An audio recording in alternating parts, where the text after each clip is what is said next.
আসসালামু আলাইকুম। সবাইকে স্বাগত জানাচ্ছি আমাদের আজকের শেকৃবি কম্পিউটার ক্লাব কর্তৃক আয়োজিত রিসার্চ মেথোলজি এবং ডাটা অ্যানালাইসিস এই ওয়েবিনারটিতে। আমাদের এই ওয়েবিনারটিতে আজকে যারা অংশগ্রহণ করছে তাদেরকে শুভেচ্ছা। আমাদের এই ওয়েবিনারটিতে আজকে যারা কথা বলবেন আমাদেরই দুজন বড় ভাই।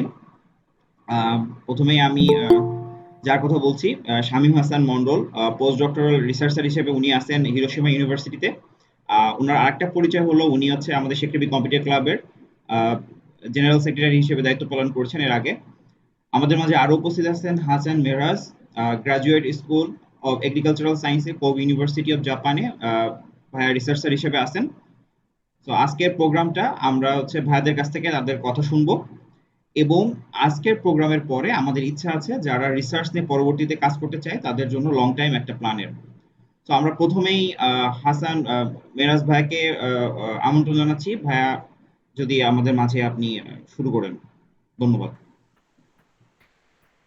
ধন্যবাদ সাকিব। আহ শুনতে পাও সবাই আমার কথা? সাকিব, শুনতে পাও? হ্যাঁ জি ভাই, আপনার কথা শুনতে পাচ্ছি ভাই। ওকে, আর স্ক্রিন দেখতে পাও? আপনার স্ক্রিনটা ভাই এখন শেয়ার করলে ভালো হবে। ওকে।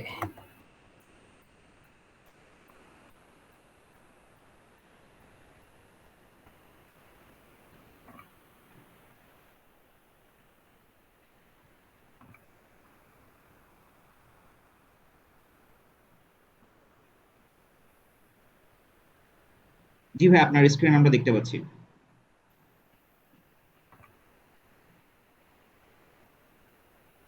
ওকে, স্লাইড দেখা যাচ্ছে? জি ভাই, আমরা স্লাইড দেখতে পাচ্ছি। ওকে, গুড। প্রথমত হচ্ছে শেরেবাংলা কৃষি বিশ্ববিদ্যালয়ের কম্পিউটার ক্লাবকে আসলেই ধন্যবাদ জানাচ্ছি যে কিছু কথা বলার সুযোগ করে দেওয়ার জন্য।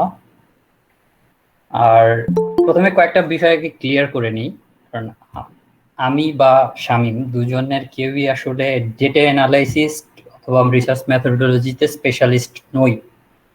কিন্তু যেহেতু আমরা সবাই এখানে যারা অ্যাটেন্ড করেছি, আমার ধারণা সবাই অ্যাটলিস্ট মাস্টার্স ডিগ্রি স্টুডেন্ট অথবা আন্ডার গ্রাজুয়েটের ফাইনাল ইয়ারে। সো যেহেতু আমরা এই লেভেলটা পার করে এসেছি এবং বেশ কিছুদিন হলো এই রিসার্চের এই ডিপার্টমেন্ট সেক্টরে আছি, সো অ্যাটলিস্ট ইনিশিয়াল লেভেলটা আমরা ক্লিয়ার করতে পারবো তোমাদেরকে, আশা করি। দ্বিতীয়ত হচ্ছে আমি বাংলাতেই কথা বলবো, কারণ আমি ইংরেজিতে এত ভালো না। আর থার্ড পয়েন্টটা হচ্ছে, এখানে আমি দেখেছি যে অনেকেই আছে যারা হচ্ছে এগ্রি বিজনেস মার্কেটিং এবং ডেইরি সায়েন্সের স্টুডেন্ট। আমি জানি না আমার আজকের কথাগুলো তাদের জন্য সম্পূর্ণরূপে ফ্রুটফুল হবে কিনা, আমি সরি তাদের জন্য। বাট আমি আশা করি যে একটা পার্ট তাদের জন্য কাজে লাগবে, কিন্তু সেকেন্ড পার্টটা কতটুকু কাজে আসতে পারে আমার আইডিয়া নেই, কারণ হচ্ছে আমি ওই রিলেভেন্ট রিসার্চের একদমই অজ্ঞ বলা যায়। তো তাদের জন্য প্রথমতই সরি। সুতরাং এখন আমি হচ্ছে মূল প্রেজেন্টেশনে যাচ্ছি। তো রিসার্চের ক্ষেত্রে আমাদের বেসিক কিছু স্টেপস আছে, আমি এই স্টেপগুলো এখানে প্রথমে বলি। প্রথম স্টেপটাই হচ্ছে আমরা রিসার্চটাকে কিভাবে প্ল্যান করব। যদি আমরা প্ল্যানই করতে না পারি, পরবর্তী কোনো স্টেপই আমরা কাজ করতে পারবো না। সো ফার্স্ট স্টেপটা হচ্ছে প্ল্যান, এবং সেই প্ল্যান অনুযায়ী আমরা রিসার্চকে কিভাবে ডিজাইন করব এবং সেই ডিজাইন করার পরে সেই রিসার্চটাকে ফ্রুটফুলি এক্সামাইন করব, যেটাকে এক্সিকিউশনও বলতে পারি। এরপর ডিজাইন এবং এক্সিকিউশন যদি তুমি করে ফেলতে পারো, সেই ক্ষেত্রে পরবর্তী স্টেপটা হবে ডেটা জেনারেট করা। এবং ডেটা জেনারেটের পরবর্তীতে সেই ডেটাটাকে তোমাকে অ্যানালাইসিস করতে হবে এবং সেটাকে ভিজুয়ালাইজেশন করতে হবে। এখন ভিজুয়ালাইজেশনটা ডিফারেন্টলি হতে পারে, গ্রাফ আকারে হতে পারে, টেবলস আকারে হতে পারে। অ্যান্ড ডেটা অ্যানালাইসিস, এটা হচ্ছে রিসার্চ পারপাস এবং প্যাটার্নের উপরে ডিপেন্ড করবে কে কিভাবে করে। তো এগুলো প্রত্যেকটা স্টেপই হিউজ ডিসকাশন করার মতো স্কোপ আছে। যেহেতু আজকে আমরা ইনিশিয়ালি শুরু করেছি, তো আমি ওভারঅল একটা কনসেপ্ট তোমাদেরকে দেওয়ার চেষ্টা করব। ডেটা অ্যানালাইসিস এবং ভিজুয়ালাইজেশনের পরে যেটা ইম্পর্টেন্ট সেটা হচ্ছে রাইট আপ। রাইট আপে হচ্ছে যে দু রকমের আছে, একটা হচ্ছে ম্যানুস্ক্রিপ্ট প্যাটার্ন, একটা হচ্ছে থিসিস অথবা ডিজার্টেশন প্যাটার্ন। সো একটু ডিফারেন্ট, কিন্তু কিছু কনসেপ্ট যদি ক্লিয়ার হয় তাহলে বোথ প্যাটার্নেই আমার মনে হয় যে লেখা খুব ইজিলি সম্ভব। অ্যান্ড ফাইনালি সাবমিট আর প্রেজেন্ট, এই স্টেপটা আসলে খুবই ইম্পর্টেন্ট না, পরবর্তীতে এটা করা যাবে, প্রথমত এই পর্যন্ত আসাটা ইম্পর্টেন্ট। সো ফার্স্ট ফ্যাক্ট হচ্ছে যে আমরা রিসার্চটাকে কিভাবে প্ল্যান করব বা শুরু করব। তো রিসার্চের ডেফিনেশন যদি আমরা ইমাজিন করি, এখানে আসলে বেসিক্যালি ডেফিনেশন না, রিসার্চ ওয়ার্ডটাকে চিন্তা করলেই তোমরা তোমাদের মতো করেই ডেফিনেশনটা বের করে ফেলতে পারবা। সেটা হচ্ছে একটা সিস্টেমেটিক ইনকোয়ারি করতে হবে কোনো আননোন কিছু জানার জন্য। এখন সিস্টেমেটিক ইনকোয়ারি, এই ইনকোয়ারি জিনিসটাই বেসিক্যালি কি, আমি আমাদের সমাজ ব্যবস্থারই কিছু একটা এক্সাম্পল হিসাবে তোমাদের তুলে ধরার চেষ্টা করছি। সেটা হচ্ছে, ধরো একজন মানুষ অ্যাসাসিনেটেড হয়ে গেছে, তাহলে এইটাকে আমরা কি করি যে এফআইআর করি পুলিশের কাছে গিয়ে। তার পরবর্তীতে পুলিশ কি করে, সেই অ্যাসাসিন হওয়ার প্লেসটাতে গিয়ে সে হচ্ছে যে আমি একটা প্রবলেমকে বললাম পুলিশের কাছে গিয়ে যে একটা প্রবলেম দেখা গেছে, একজন মানুষ অ্যাসাসিনেটেড হয়ে গেছে। তাহলে এই যে আমি প্রবলেমটা বললাম, পুলিশ প্রথমে সেই প্লেসে গিয়ে জাস্টিফাই করবে যে আমার প্রবলেমটা আসলেই এক্সিস্ট করতেছে কিনা। যদি দেখে যে না, একজন মানুষ সত্যি অ্যাসাসিনেটেড হয়েছে, তখন পুলিশ কি করবে, এটার পিছনে কে আছে যেটা আমরা জানি না যে এই কাজটা করেছে, তখন তারা হচ্ছে এই স্টেপের জন্য আগাবে, সেটা হচ্ছে ইনকোয়ারি। সো রিসার্চের ক্ষেত্রেও মোস্টলি সিমিলার, তোমাকে আগে প্রবলেম আইডেন্টিফাই করতে হবে। সো তুমি যদি প্রবলেম আইডেন্টিফাই করতে পারো, তার পরবর্তী স্টেপে তোমাকে যাইতে হবে যে প্রবলেমটাকে কিভাবে ভ্যালিডেট করা যায়, যে আমি যেটাকে প্রবলেম মনে করতেছি সেটা আসলেই প্রবলেম কিনা। সো অবশ্যই সেই প্রবলেমটাকে ভ্যালিডেট করতে হবে। অ্যান্ড লাস্টলি তোমার হচ্ছে যে যদি এই তিনটা স্টেপ কনফার্ম করতে পারো, তখন তুমি ইনভেস্টিগেশন বা ইনকোয়ারি অথবা এক্সপেরিমেন্ট, আমরা রিসার্চে যেটা বলি, সেই স্টেপে আমরা যেতে পারি। আমি একটা বায়োলজিক্যাল সায়েন্স, স্পেসিফিক্যালি প্ল্যান্ট সায়েন্সের একটা এক্সাম্পল দিই। এই ভদ্রলোককে চিনি না এমন স্টুডেন্ট হয়তো সায়েন্সে পাওয়া খুব কঠিন, বাই ইমেজ, ছবিতে না চিনলেও এর নাম জানি না এমন স্টুডেন্ট হয়তো সায়েন্সে পাওয়া যাবে না। উনি হচ্ছেন গ্রেগর জোহান মেন্ডেল। তো আমরা এসএসসি এবং ইন্টারমিডিয়েটে ওনার থিওরি পড়ে এসেছি এবং মেন্ডেলের সূত্র নামে আমরা জানি। তো উনি একটা সূত্র দিয়ে গিয়েছিলেন যে যদি কোনো ডোমিনেন্ট হোমোজাইগাস প্ল্যান্ট এবং রিসেসিভ হোমোজাইগাস প্ল্যান্টকে ক্রস করাই, তাহলে আমরা যে জেনারেশনটা পাবো, নেক্সট জেনারেশন, সেটাকে বলি F1 হাইব্রিড। এবং F1 হাইব্রিডে আমরা তাদের জেনোটাইপ পাবো হেটারোজাইগাস। আমার মনে হয় অনেকেই হয়তো রিকালেক্ট করতে পেরেছো যে এরকম প্যাটার্ন আমরা হিউম্যান জেনেটিক্সের ক্ষেত্রে পড়েছি, যে কিভাবে মেল অর ফিমেল মানুষ হচ্ছে পরবর্তী জেনারেশনে মেল এবং ফিমেলের জন্য দায়ী হয়। সেম প্যাটার্ন এখানেও। F1 হাইব্রিডের ক্ষেত্রে একটা কমন থিওরি আমরা জানি, সেটা হচ্ছে যে F1 প্লান্ট যেহেতু তারা genotypically same, that means both আর heterozygous, you can see here. তো এখানে ফিমেল প্ল্যান্টটা হোমোজাইগাস এবং টল ছিল, এবং মেল প্ল্যান্টটা হোমোজাইগাস ডোয়ার্ফ ছিল। যখন ক্রস করানো হয়েছে তাদের জেনোটাইপ কিন্তু হেটারোজাইগাস হয়ে গিয়েছে। সো এই ক্ষেত্রে হেটারোজাইগাস কিভাবে ক্রিয়েট হয়, তুমি এই অ্যালিলিক কম্বিনেশন যদি দেখো, বোথ যতভাবেই তুমি কম্বাইন করো না কেন, এই ক্ষেত্রে সবসময়ই এটা হেটারোজাইগাস হবে, যেহেতু তারা জেনোটাইপিক্যালি সিমিলার। সো এটা সাধারণত ধরা হয় যে F1 এ সকল প্ল্যান্ট ইউনিফর্ম সাইজের হবে। সো আমি এখানে আবারও মেনশন করতেছি যে এই এক্সাম্পলটা নিয়ে আসার উদ্দেশ্যই একটা, সেটা হচ্ছে যে এরা ইউনিফর্ম হতে হবে।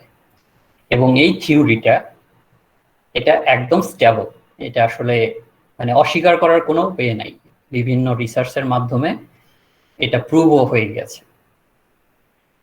F1 থেকে যখন আমরা পরবর্তী জেনারেশন তৈরি করি তখন ডিফারেন্ট সাইজের প্ল্যান্ট আমরা পেতে পারি, যেটা এখানে তোমরা হয়তো খেয়াল করছো, কিন্তু এটা আলোচনার বিষয় না।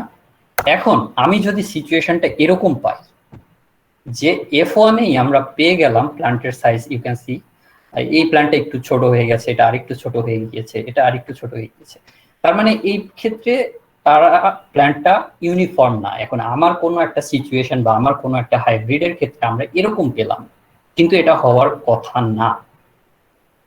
বেসিক্যালি তাদের হওয়ার কথা ইউনিফর্ম। সো এটাকে আমরা বলতে পারি এটা একটা সমস্যা বা প্রবলেম, যেটা আমি আমার প্রথম স্লাইডে বলেছি প্রবলেমটাকে আইডেন্টিফাই করা। যদি এরকম সিচুয়েশন পাই, প্রথম ক্ষেত্রে আমাদেরকে যেটা করতে হবে যে এই প্রবলেমটা আসলে আমি বলতেছি প্রবলেম, লাইক আমি আগের স্লাইডে বলেছি পুলিশ প্রথমে ক্রাইম স্পটে গিয়ে সেটাকে আগে জাস্টিফাই করে যে এটা আসলে এক্সিস্ট করতেছে কিনা। সো এই ক্ষেত্রেও যে আমার প্রবলেমটা আসলেই এক্সিস্ট করতেছে কিনা, সেই ক্ষেত্রে আমাদেরকে কি করতে হবে, আমাদেরকে লিটারেচারে যেতে হবে। সো লিটারেচারে আসলে কি মেসেজটা এক্সিস্ট করতেছে এই ক্ষেত্রে সেটা আমাদেরকে জাস্টিফাই করে নিয়ে আসতে হবে। সো লিটারেচারে গেলে এখন এই ক্ষেত্রে আমি তোমাদেরকে বলবো তোমাদের লিটারেচার সার্চ করার সবচেয়ে বেস্ট অপশন হচ্ছে গুগল স্কলার। অনেকেই হয়তো বলবে পাবমেটে যাও, অনেকে ডিওএ যেতে যাও, কিন্তু আসলে ইনিশিয়াল লেভেলে গুগল স্কলার আমি মনে করি বেস্ট। তোমরা গুগল স্কলার ইউজ করতে পারো। পরবর্তীতে অ্যাডভান্স লেভেলে যখন আরেকটু এক্সপার্ট হবা, আরেকটু অ্যাডভান্স লেভেলে যাবা, তখন কোন সেক্টরে গিয়ে তোমাকে লিটারেচার সার্চ করতে হবে তুমি নিজেই খুঁজে বের করতে পারবা। কিন্তু ইনিশিয়ালি যদি তোমরা অন্য কোনো পাবমেট অথবা হাই লেভেলের আর্টিকেল সার্চ করতে যাও, তাহলে এটা আসলে মানে ম্যাচ করাইতে পারবা না নলেজের সাথে। লিটারেচারে তোমাকে সার্চ করতে হবে যে আসলে এই ক্ষেত্রে মেসেজটা কোনটা। ধরো আমরা ধরে নিলাম মেসেজটা এইটা এক্সিস্ট করতেছে এবং এটা স্টেবল একটা মেসেজ, এবং আমরা পেলাম হচ্ছে এটার থেকে ডিফারেন্ট, যেটা আমি প্রবলেম মনে করছি। তাহলে আমার প্রবলেমটা এখানে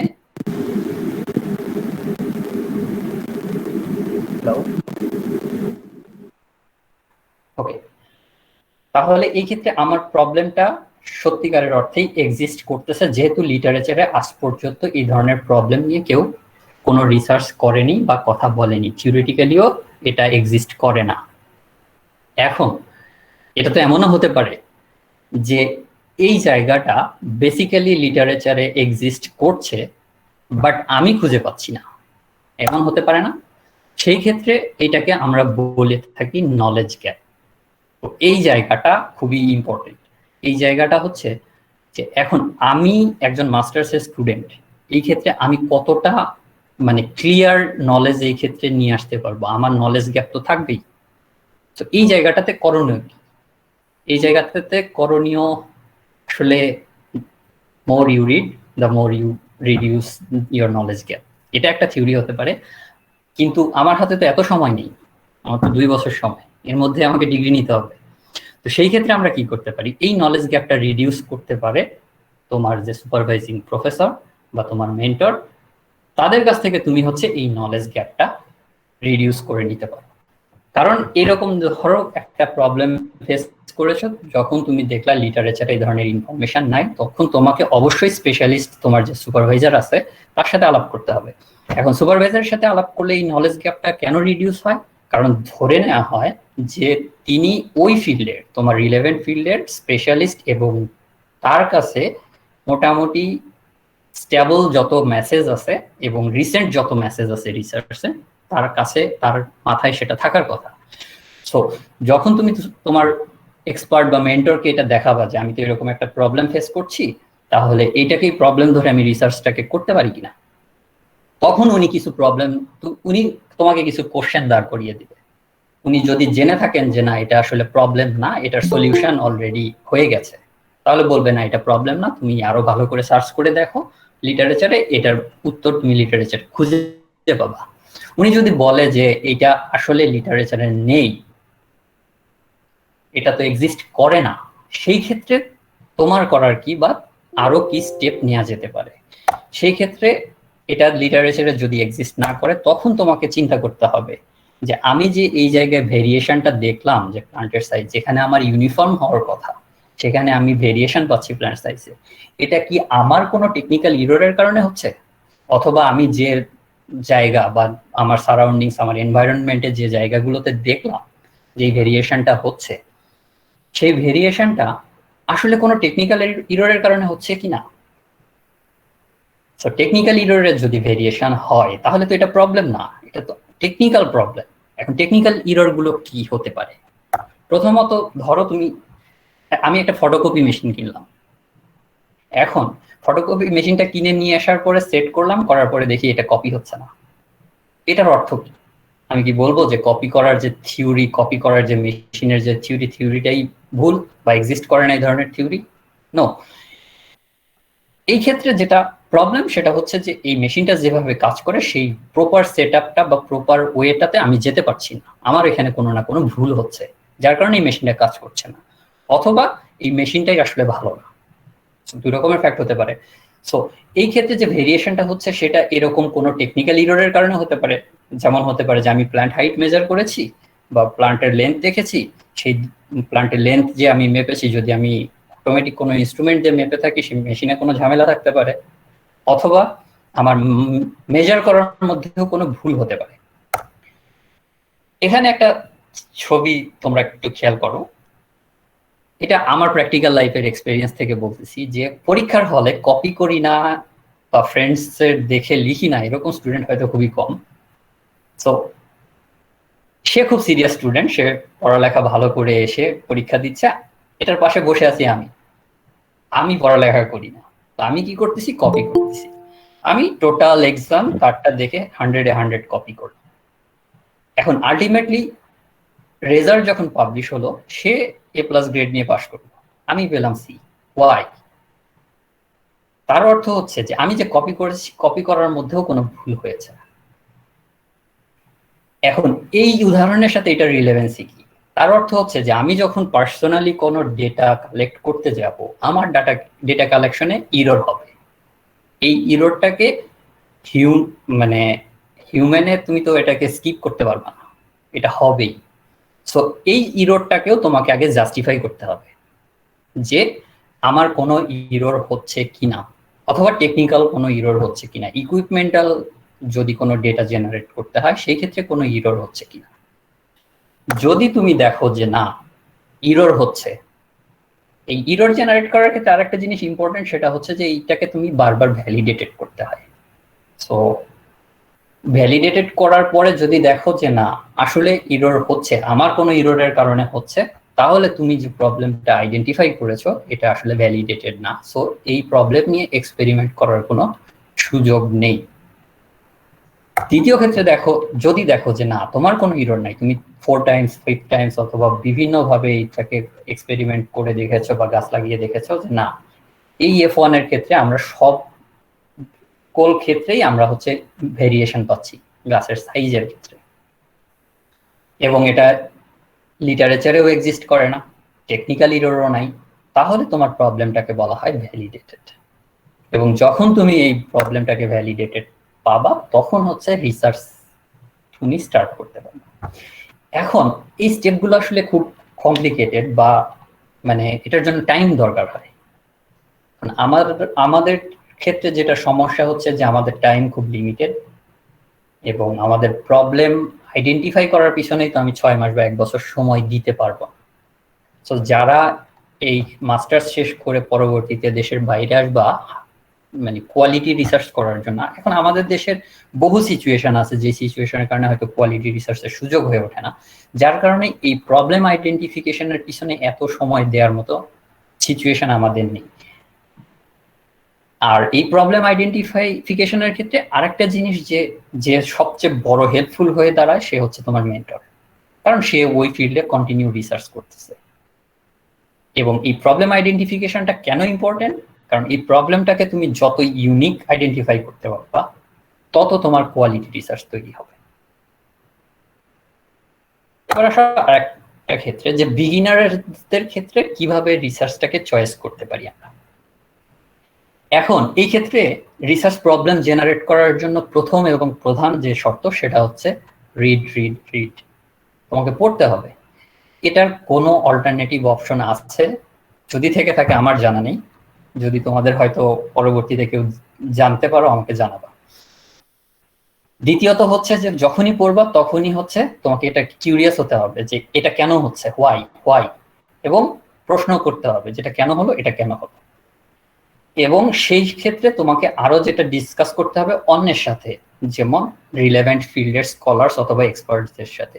যখন তুমি এক্সপার্টদের সাথে ডিসকাস করবা তখন তুমি যেটাকে প্রবলেম, আমি আগেও বলেছি, যেটাকে আমি প্রবলেম মনে করতেছি সেটা আসলে প্রবলেম নাও হতে পারে। সো ওই গ্যাপটা কভার হয়ে যাবে যদি তুমি ডিসকাস করো স্কলারদের সাথে। তারপরে আরেকটা জিনিস যেটা ইম্পর্টেন্ট সেটা হচ্ছে observe your nearby. That means তুমি তোমার সোসাইটি, কমিউনিটি বা আশেপাশে দেখেও তুমি প্রবলেম জেনারেট করতে পারো। আর এই যে অবজার্ভ করে জেনারেট করা, এটা একটা টেকনিক হতে পারে। ডিসকাস করে জেনারেট করা, প্রবলেম জেনারেট করা একটা টেকনিক হতে পারে। আর যদি তুমি এগুলো করতে না চাও তাহলে সবচেয়ে যেটা ইম্পর্টেন্ট, রিড, পড়ে লিটারেচার, এক্সিস্টিং থিওরি পড়ে সেটাকে ক্রিটিক্যালি অ্যানালাইজ করা শিখতে হবে। ক্রিটিক্যালি অ্যানালাইজ যদি করতে পারো তাহলে ওই যে এক্সিস্টিং থিওরি বা রিসার্চটা রয়ে গেছে, রিসার্চের রেজাল্ট রয়ে গেছে, সেটার মধ্যে কোথায় গ্যাপ রয়েছে, যে গ্যাপটা ফিল আপ করলে রিসার্চটাকে আরো ভালো করা সম্ভব হতো, সেই গ্যাপটাকে খুঁজে বের করা। আরেকটা জিনিস যেটা ইম্পর্টেন্ট সেটা হচ্ছে অন্য রিসার্চাররা কি করছে সেটাকে দেখা। ঠিক আছে, এই ক্ষেত্রে হচ্ছে অন্য রিসার্চাররা, এখন নিজের ফ্রেন্ড তো দেখতে পারবো না কারণ সেম সবাই তো শুরু করবো, সেই ক্ষেত্রে সিনিয়রদেরকে দেখতে পারো, অথবা কোনো একটা ল্যাবের সাথে ট্যাগ হয়ে তাদের রিসার্চটাকে দেখে কিভাবে রিসার্চটাকে ডিজাইন করা যায়, তারপরে হচ্ছে প্রবলেমটাকে জেনারেট করা যায়। ধরো তুমি একজন সিনিয়রের এক্সপেরিমেন্ট দেখতেছো, দেখার পরে ওই জায়গা থেকেই তুমি জেনারেট করে ফেললা যে তার এক্সপেরিমেন্টে এই ল্যাকিংস আছে, সো আমি সেটা নিয়ে কাজ করতে চাই। সো এটা একটা বেস্ট অপশন হতে পারে। এখন প্রবলেম তুমি আইডেন্টিফাই করে ফেললা,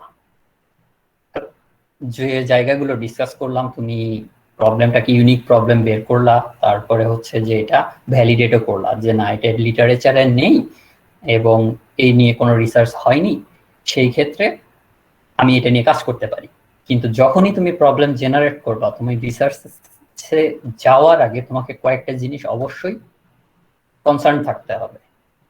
সেটা হচ্ছে যে তুমি যে রিসার্চটা করবা এটা প্র্যাকটিক্যালি কতটা ফ্রুটফুল, অথবা সায়েন্টিফিক কমিউনিটি অথবা ইন্টেলেকচুয়াল কমিউনিটিতে এটার রেজাল্ট যদি তুমি অ্যাজাম্পশন করো যেটা রেজাল্ট এটা হতে পারে, সেটার ইন্টারেস্ট কতটুকু আছে। দ্বিতীয়ত হতে পারে এটা ক্লিয়ার কোনো অবজেক্টিভ আছে কিনা।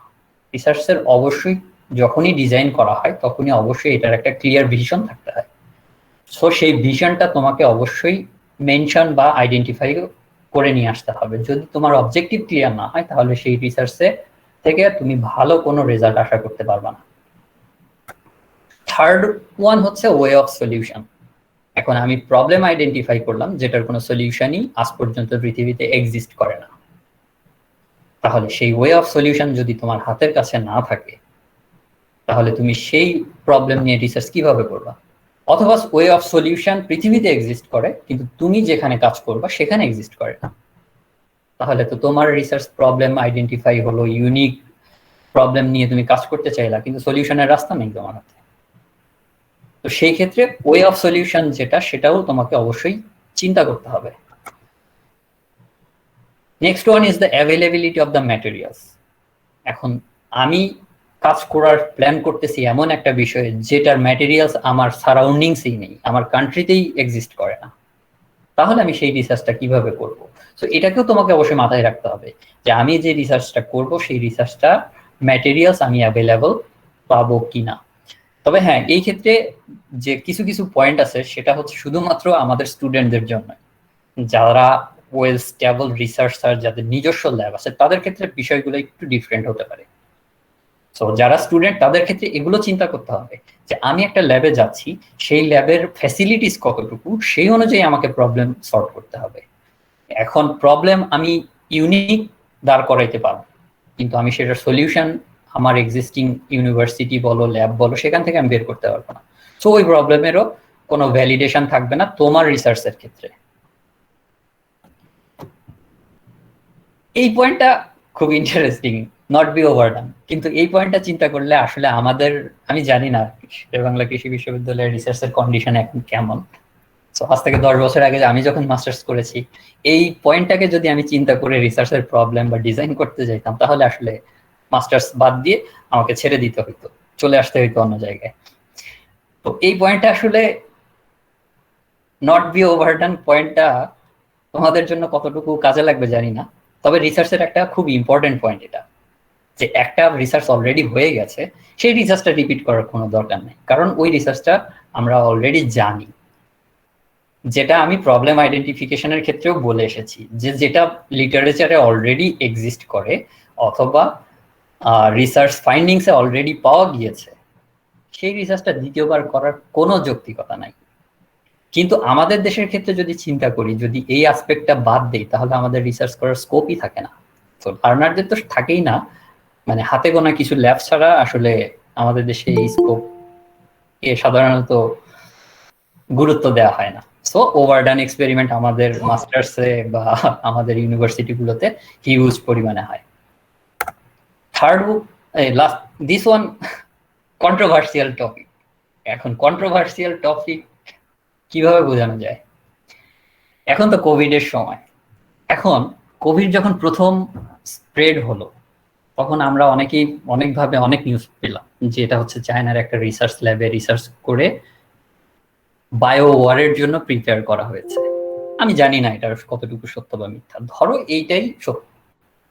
সো একটা রিসার্চের ভিশন থাকে হিউম্যানকে বেনিফিট দেওয়ার জন্য। মানে এখন যদি আমি হিউম্যানকে ডিস্ট্রয় করার জন্য এটা করি, যারা এনভায়রনমেন্টাল সায়েন্সের রিসার্চ করতেছে তারা এনভায়রনমেন্টকে ভালো করার জন্য করতেছে, যাতে মানব জাতি এটার উপকার পায়। যারা প্লান্ট সায়েন্সে করতেছে তাদের ক্ষেত্রেও তাই, যারা ইঞ্জিনিয়ারিং এ রিসার্চ করতেছে, মেডিকেল সেক্টরে করতেছে, দেখো তুমি সবগুলো ক্ষেত্রে রিসার্চের মানে আলটিমেট আউটপুট চিন্তা করে দেখো, মানব জাতির উন্নয়নের জন্য করা হয়। এখন আমি রিসার্চ করতেছি মানব জাতিকে ধ্বংস করার জন্য, এই ধরনের টপিকসটাকে সিলেক্ট করা উচিত না। আরেকটা পয়েন্ট আছে, সেটা হচ্ছে যে খুবই সংকীর্ণ টপিকস অথবা যে এমন কিছু প্রবলেম দাঁড় করানো ঠিক না, যে প্রবলেমটা আসলে খুব ভাষা ভাষা প্রবলেম, যার মানে এক্সিস্ট করে করে না করে করে না এরকম আর কি, এরকম প্রবলেম গুলোকেও কনসিডার করা ঠিক না। সব শেষে যেটা, সেটাই সবচেয়ে important, budget and time frame. এখন বাজেটের ক্ষেত্রে তো স্টুডেন্টদের হাতে না, এটা অবশ্যই ইউনিভার্সিটি ল্যাব অথবা তুমি যেখানেই রিসার্চ করবা সেখানে। এখন তুমি যদি ইন্ডিপেন্ডেন্ট রিসার্চার হও, কোনো রিসার্চ অর্গানাইজেশনে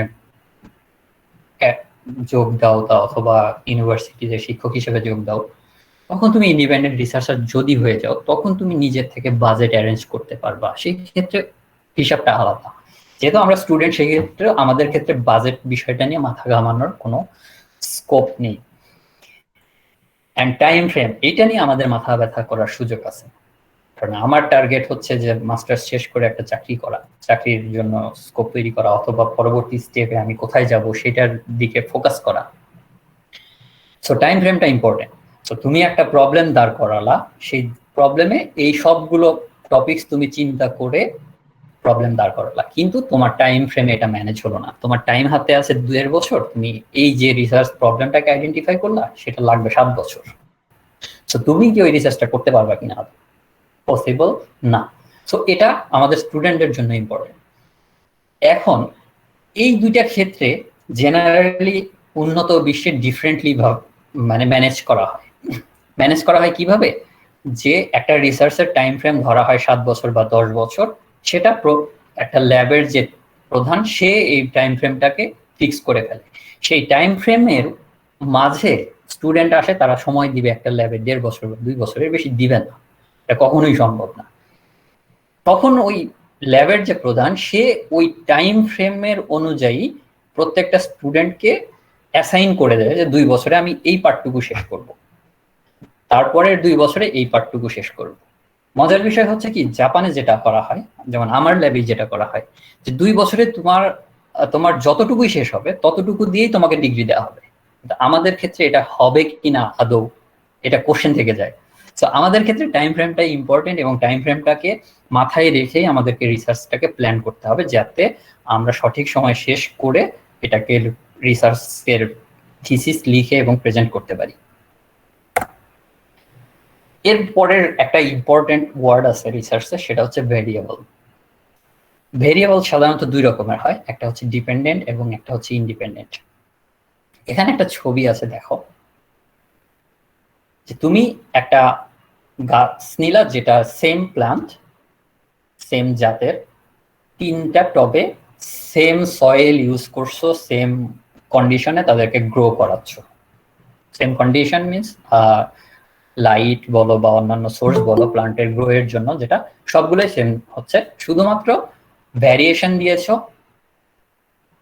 একটাতে দিয়েছো দিনে 1বার পানি, 2বার, এবং আর একটাতে 3বার পানি দিয়েছো। দিয়ে দেখতে চাচ্ছ যে এই যে 1বার পানি অথবা 2বার অথবা 3বার পানি দিলে গাছের কিভাবে গাছের গ্রোথটা ভালো হয়, কোন প্যাটার্নে গাছের গ্রোথটা ভালো হয়। এবং আমি দেখলাম যে এই ক্ষেত্রে গাছের গ্রোথটা হচ্ছে দিনে যদি 2বার পানি দেওয়া যায় তাহলে গাছের গ্রোথটা ভালো হয়। এখন এই ক্ষেত্রে ডিপেন্ডেন্ট ভেরিয়েবল কোনটা এবং ইন্ডিপেন্ডেন্ট ভেরিয়েবল কোনটা, এই 2টা ওয়ার্ড খুব ইম্পর্টেন্ট। কারণ হচ্ছে কি, এই 2টা ওয়ার্ড যদি তুমি ক্লিয়ার না হও তাহলে ডেটা অ্যানালাইসিস করতে গিয়ে তুমি বারবার হোঁচট খাবা।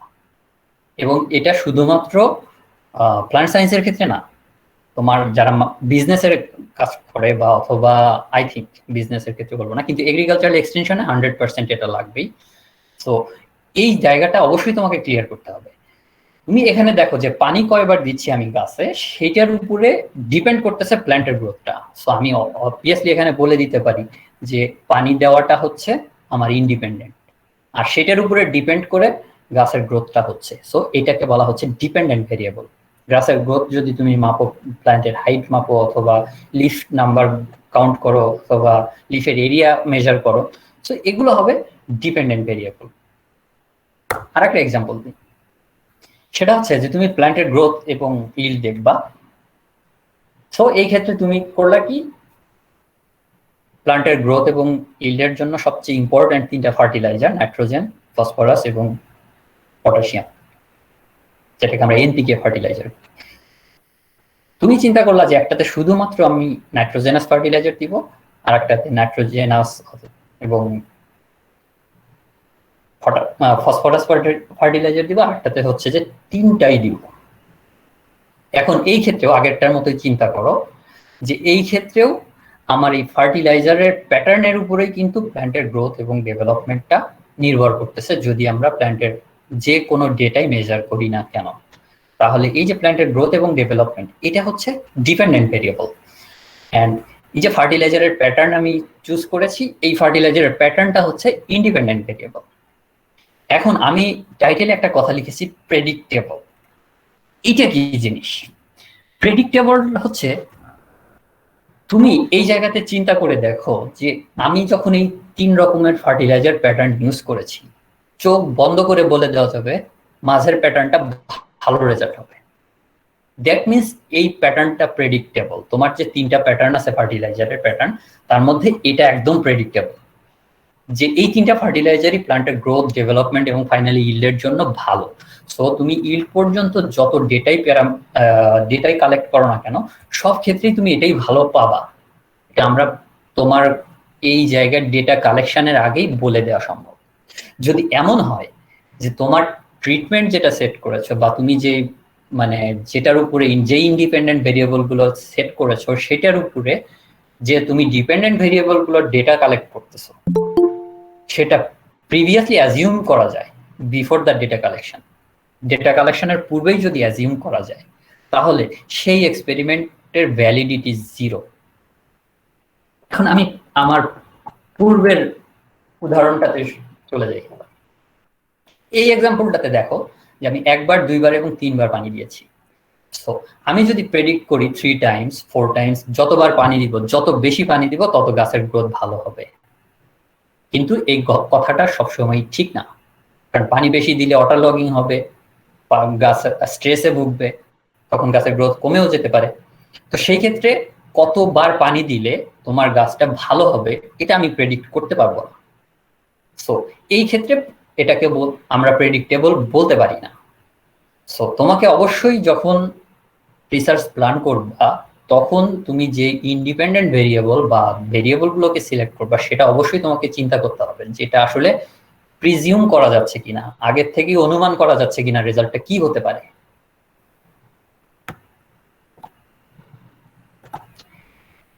আরেকটা এক্সাম্পল দিই, এখানে ধরো আমার মনে হয় যে এগ্রিকালচারাল এক্সটেনশন বা বিজনেস মার্কেটিং এর সাথে কিছুটা রিলেভেন্ট হতে পারে। সেটা হচ্ছে ক্লাসরুমে, আমি জানি না তোমাদের মধ্যে কেউ ঘুমাও কিনা, আমরা প্রচুর ঘুমাইতাম। তো ক্লাসরুমে ঘুমানো এটা একটাকে ক্যারেক্টার চিন্তা করে আর একটা ক্যারেক্টার চিন্তা করলাম যে একজন স্টুডেন্ট এক্সামের সময়টাতে প্রতিদিন কত ঘন্টা ঘুমায়, সেটার উপরে বেসিস করে আমি অ্যানালাইসিস করবো তার রেজাল্টটা কেমন হয়, সে এ প্লাস পাচ্ছে না বি পাচ্ছে।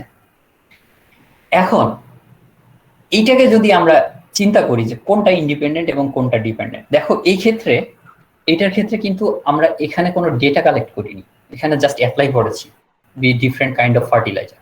এখানে কিন্তু আমাদের বোথ ক্ষেত্রেই ডেটা কালেক্ট করতে হবে, যে কতজন স্টুডেন্ট ঘুমাচ্ছে, কে ঘুমাচ্ছে না, কত ঘন্টা ঘুমাচ্ছে, এবং তার রেজাল্ট কি এক্সামে। সো এই ক্ষেত্রে ডিপেন্ডেন্ট এবং ইন্ডিপেন্ডেন্ট ভেরিয়েবল কোনটা? সো এটা খুবই সহজ, খুব সহজভাবে চিন্তা করবা এবং খুব সহজভাবে এটা আইডেন্টিফাই করা যায়। সেটা হচ্ছে যে ঘুমানোর উপরে নির্ভর করতেছে তোমার এক্সামের রেজাল্ট। এটা তো হবে না যে এক্সামের রেজাল্টের উপরে নির্ভর করতেছে ঘুমানো, সেটা ভবিষ্যতে হতে পারে, কিন্তু তুমি যখন ডেটা কালেক্ট করবা তখন তো অতীতের হয়ে যাওয়া বেসিসের উপরে তুমি ডেটা কালেক্ট করছো। তো সেই ক্ষেত্রে অবশ্যই তোমার ঘুমানোর উপরে ক্লাসরুমে অথবা বাসায় তুমি কত ঘন্টা ঘুমাচ্ছ সেটার উপরে তোমার এক্সামের রেজাল্টটাকে জাস্টিফাই করতেছো।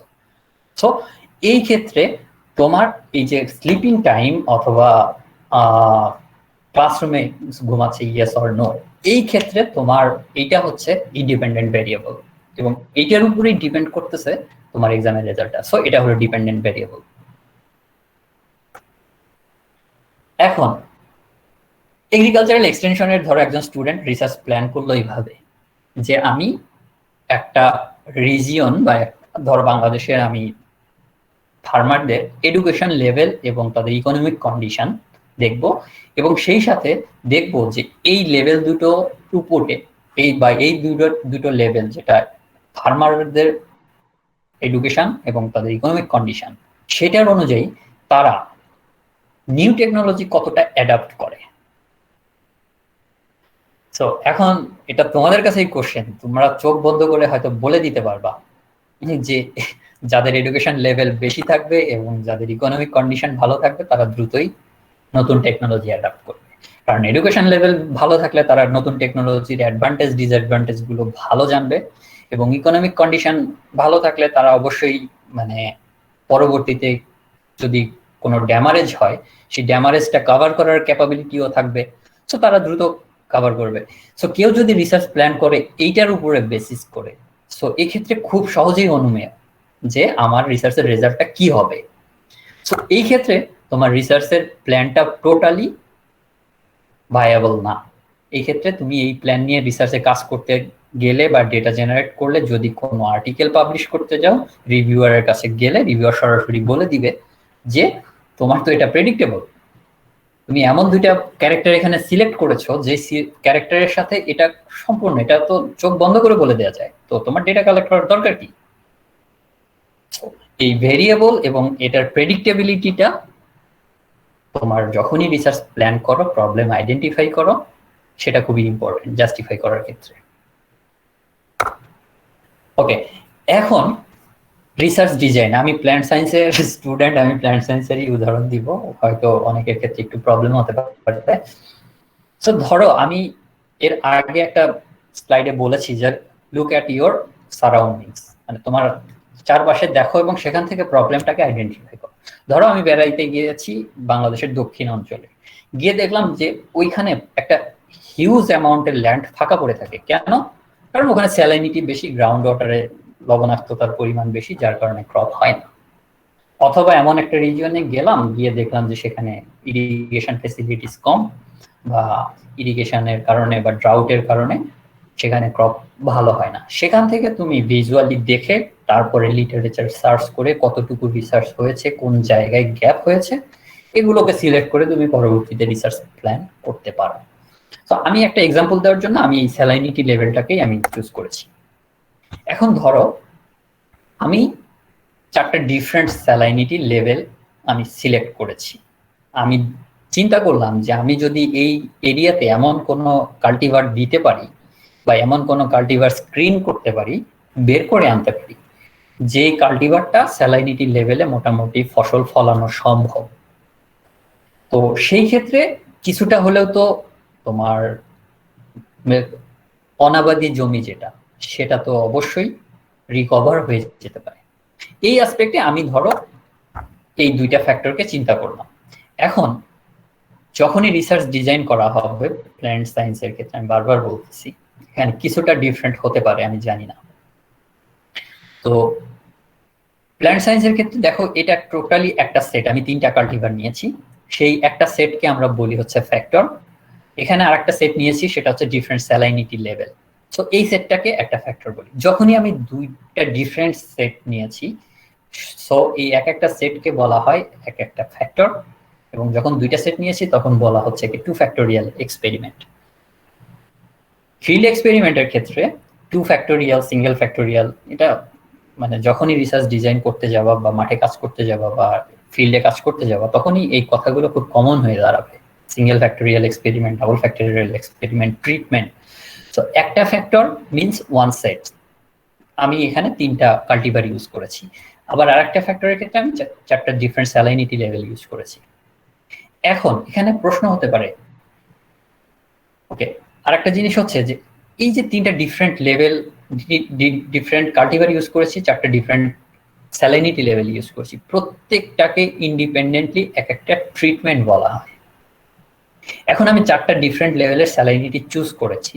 একটা হচ্ছে 0, 2, 4, 6।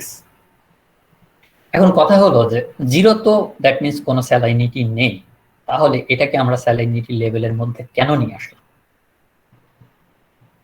প্রশ্নটা হচ্ছে যে তুমি যখন স্যালাইনিটি লেভেলকে কম্পেয়ার করবা, তখন তো তোমাকে একটা স্ট্যান্ডার্ড দিতে হবে, যেই স্ট্যান্ডার্ডের সাথে তুমি কম্পেয়ার করবা সেই স্ট্যান্ডার্ডটা হচ্ছে কন্ট্রোল, যেটা 0।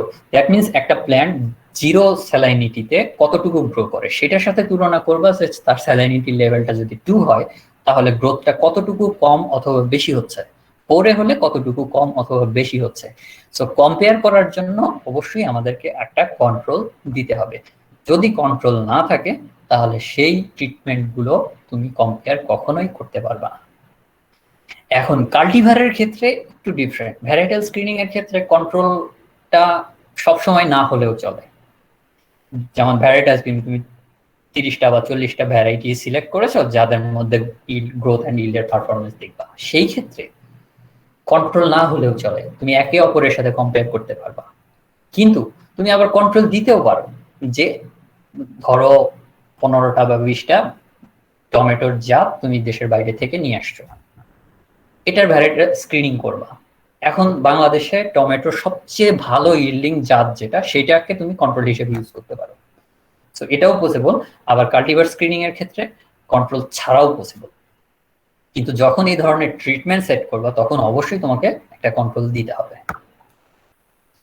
তো এখানে আরেকটা জিনিস আমি আরেকটা ডিফারেন্ট ওয়েতে ফ্যাক্টর দেখানোর চেষ্টা করেছি, সেটা হচ্ছে যে 3 ডিফারেন্ট লেভেল অফ GA3।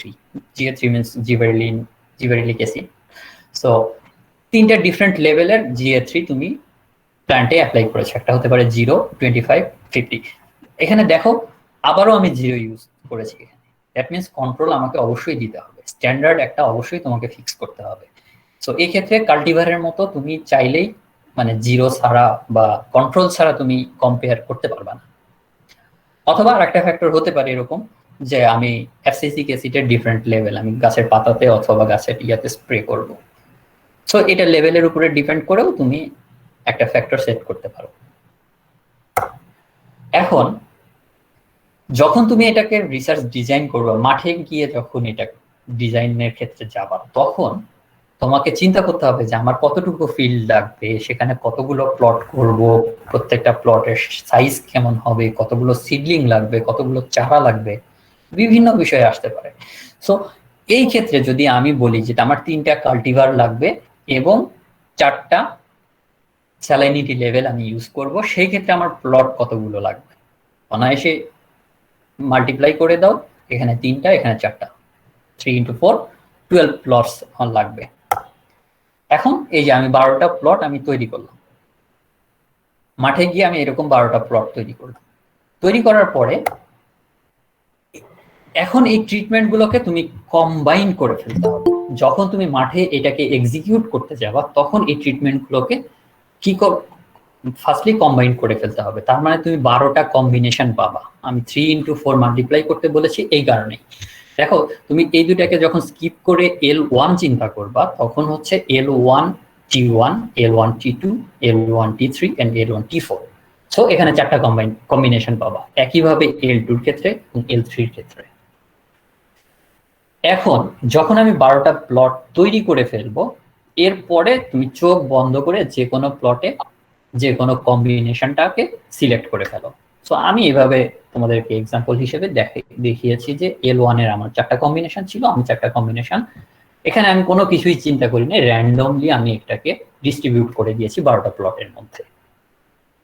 তারপরে সেকেন্ড 4টা কম্বিনেশন L2 ছিল, আমি এটাও র্যান্ডমলি ডিস্ট্রিবিউট করে দিয়েছি। এন্ড থার্ড যে 4টা কম্বিনেশন ছিল, সেই 4টা কম্বিনেশন আমি এভাবে ডিস্ট্রিবিউট করে দিয়েছি। তার অর্থ হচ্ছে যে 12টা যে আমার প্লট, সেই 12টা প্লটে আমার যে ট্রিটমেন্টের পেয়ার গুলো ছিল, সেই পেয়ার গুলোকে আমি একদম কোনো কিছু চিন্তা না করে কমপ্লিটলি র্যান্ডম ওয়াইজ এটাকে আমি ডিস্ট্রিবিউট করেছি। আর এটাকেই বলা হয় কমপ্লিটলি র্যান্ডমাইজ ডিজাইন। এরপরে যেটা তোমার ইম্পর্টেন্ট হবে, সেম প্যাটার্নে তুমি রেপ্লিকেশন করো। রেপ্লিকেশন মিন্স সিমিলার জিনিস রিপিট করতে হবে। রিপিট কেন করতে হবে? আমি প্রবলেম আইডেন্টিফিকেশনে বলে এসেছি যে আমরা যখন কপি করতে যাই, তখন হচ্ছে যে আমাদের অনেক মিস্টেক হয়। সো আমি প্রথমবার যখন কপি করতে যাই, আমার মিস্টেকের পরিমাণ বেশি হবে। দ্বিতীয়বার যখন কপি করতে যাব, যখন ধীরে ধীরে এক্সপার্ট হব, তখন মিস্টেকের পরিমাণ কম হবে। কিন্তু বায়োলজিক্যাল সায়েন্সে যখনই তুমি ডেটা জেনারেট করতে যাবা, এখানে বহু ফ্যাক্টর কাজ করে। তোমার এনভায়রনমেন্ট, আমি চিন্তা করলাম যে এনভায়রনমেন্ট আমি ইকুয়ালি ডিস্ট্রিবিউট করেছি, প্লান্ট ইকুয়ালি নিতে পারবে না, তোমার সয়েলের কন্ডিশন সেম থাকবে না, ডিফারেন্ট ফ্যাক্টর কাজ করে, যার কারণে তোমাকে অবশ্যই রিপিট ডেটা থাকতে হবে। আরেকটা জিনিস যদি আমি চিন্তা করি যে তুমি যদি এই রেপ্লিকেশনটা করো, তাহলে ধরো L2 T1 এই ফ্যাক্টরটা এখানেও তুমি আরেকবার করবা, দ্যাট মিনস রিপিট করবা। রিপিট করলে জেনারেলি হওয়ার কথা কি, যে দুইটা তো সেম থিংস, তুমি জাস্ট দুইবার করেছো, কন্ডিশন সেম, তাদের জেনেটিক ম্যাটেরিয়াল সেম, এখানে কাল্টিভার সেম, স্যালাইনিটি লেভেলও সেম, সো তাদের রেজাল্টটা সেম হওয়ার কথা, কিন্তু তুমি পাবা না। সো বায়োলজিক্যাল সায়েন্সের ক্ষেত্রে আমরা বলি যে কিছুটা কম বেশি হবেই। সো এই কম বেশির যেটা সেটাকে আমরা বলি ইরর, এবং এই ইররটাকে কমানোর জন্য সবচেয়ে বেস্ট ওয়ে হচ্ছে রিপিটেশন, রেপ্লিকেশন। সো তুমি যত বেশি রেপ্লিকেশন ইউজ করবা, তত তোমার ইররটা কমতে থাকবে। আমার মনে হয় আমি কতটুকু ক্লিয়ার করতে পেরেছি জানি না। এর পরবর্তী স্টেপে সো সেম ক্ষেত্রেই আমি দেখলাম যে আমার 3টা কাল্টিভার আছে এবং 4টা স্যালাইনিটি লেভেল আছে, আমার 12টা প্লটই লাগবে। আমি একটা রেপ্লিকেশন দিয়ে এখানে উদাহরণ দিচ্ছি, অথবা তুমি চিন্তা করতে পারো আরেকটা ভাবে যে আমি 3টা GA3 লেভেলস অথবা FCC সেট লেভেলস নিয়ে কাজ করছি। এখন CRD যেটা হচ্ছে, আমরা চোখ বন্ধ করে র্যান্ডমলি আমাদের যতগুলো ট্রিটমেন্টের পেয়ার ছিল আমি সবগুলো ডিস্ট্রিবিউট করে দিয়েছি 12টা প্লটের মধ্যে, কোনো কিছু চিন্তা না করে। এখন ব্লক ডিজাইনের ক্ষেত্রে একটু ডিফারেন্ট। তোমাকে যেটা করতে হবে, তো ধরো তোমার এই 12টা প্লটই আছে, তুমি CRD নয় RCBD তে করতে চাও।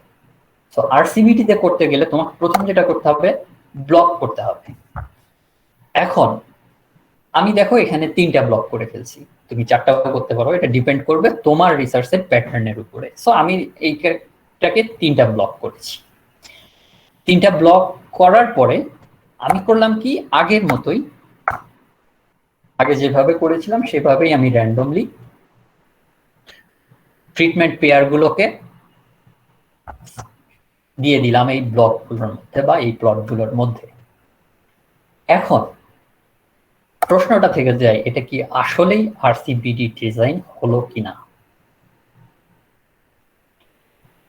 এই প্রশ্নের উত্তর আমরা খুঁজতে থাকি, চলো দেখা যাক।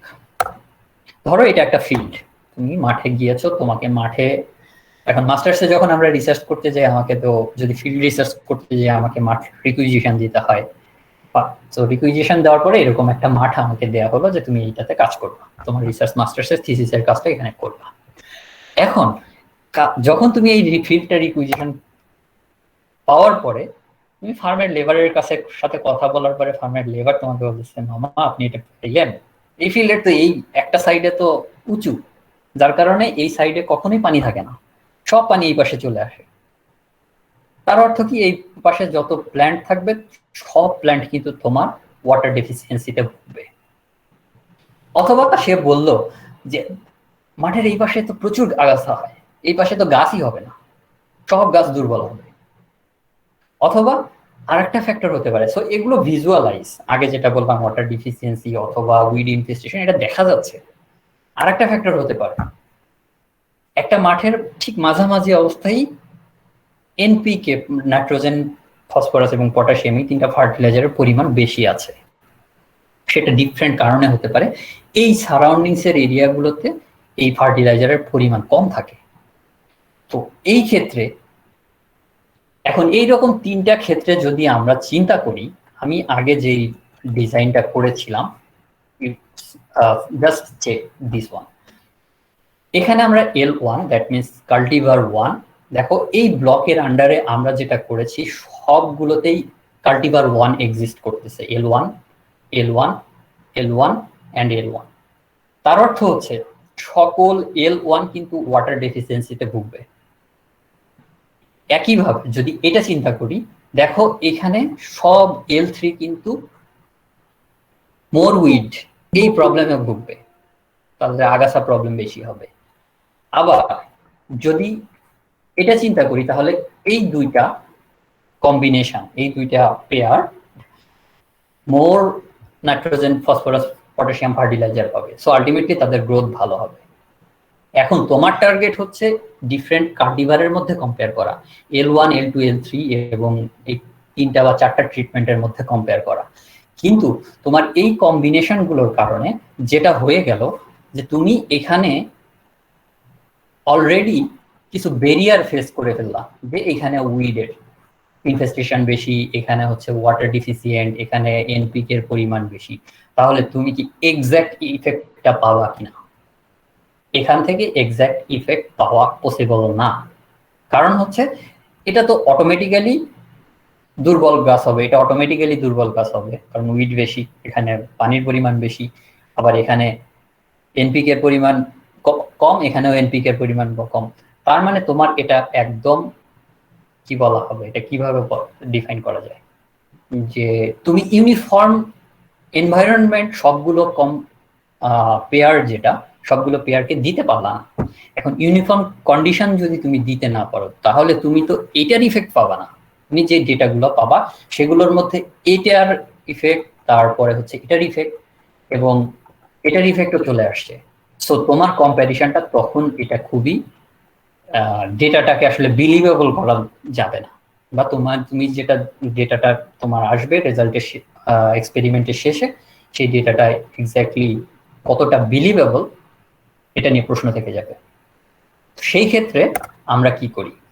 সো সেম, আমরা তিনটা ব্লক করেছি এবং তিনটা ব্লক আগের মতোই, জাস্ট আগেরটাকেই চিন্তা করো এবং আমাদের হাতে যেটা 12টা পেয়ার ছিল, আমি এই 12টা পেয়ারকে দেখেছি। তো আমি যেটা করতাম মাস্টার্সে, যখন আমি ফার্স্ট আরসিবিডি ডিজাইন করি, সেই ক্ষেত্রে আমি যেটা করেছিলাম, আমি এরকম করে সেপারেট করে ফেলেছিলাম যে আমার তিনটা কম্বিনেশন এরকম আছে, আমি তিনটা লেভেল এবং তিনটা ফ্যাক্টর থেকে আমি 3-4-12টা কম্বিনেশন এরকম আছে। এইটা কম্বিনেশনটা কমপ্লিটলি L1, কমপ্লিটলি L2 এবং কমপ্লিটলি L3।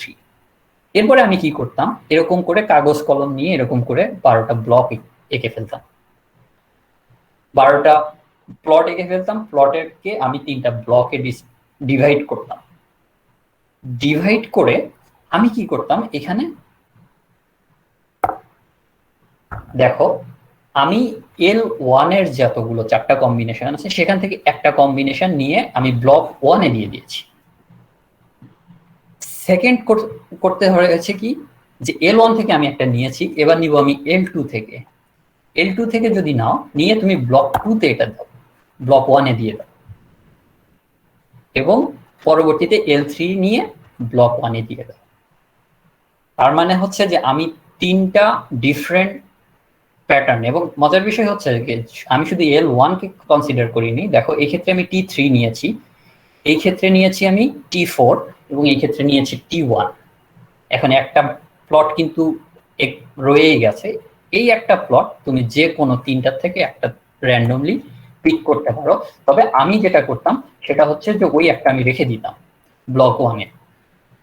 এরপরে করতাম কি, ব্লক 2 এর ক্ষেত্রে আমি এইখান থেকে বা এইখান থেকে আরেকটা নিতাম, আরেকটা পেয়ার নিতাম, সেটা হচ্ছে T4 নিয়েছি, L3 পরবর্তীতে এখান থেকে একটা নিয়েছি, নিয়ে আমি এই ব্লকে দিয়েছি। তারপর L1 এর যে পেয়ার ছিল সেখান থেকে নিয়েছি। এই ক্ষেত্রেও সিমিলারলি চিন্তা করেছি, যে এই ক্ষেত্রে T3 নিয়েছি, রিপিট যেন না হয়, যে T4 রিপিট হয়নি এখানে, T4 T3 T1। পরবর্তীতে তিনটা ডিফারেন্ট পেয়ার থেকে নিয়ে নিয়েছি। এরপরে আমার বাকি রয়ে গেছে 3টা পেয়ার আমি এখানে দিয়ে দিব। সো একটু খেয়াল করলে এটা হয়ে যাবে, যেহেতু L1 আমার কাছে আছে, L so L1 L2 L3, so এখান থেকে আমি L কে চিন্তা করার আর কোনো ওয়ে নাই। সো এই ক্ষেত্রে তুমি চিন্তা করতে পারো T1 T3 and T4। So আমার T2 নেই, আমি T2টা এখানে দিয়ে দিয়েছি।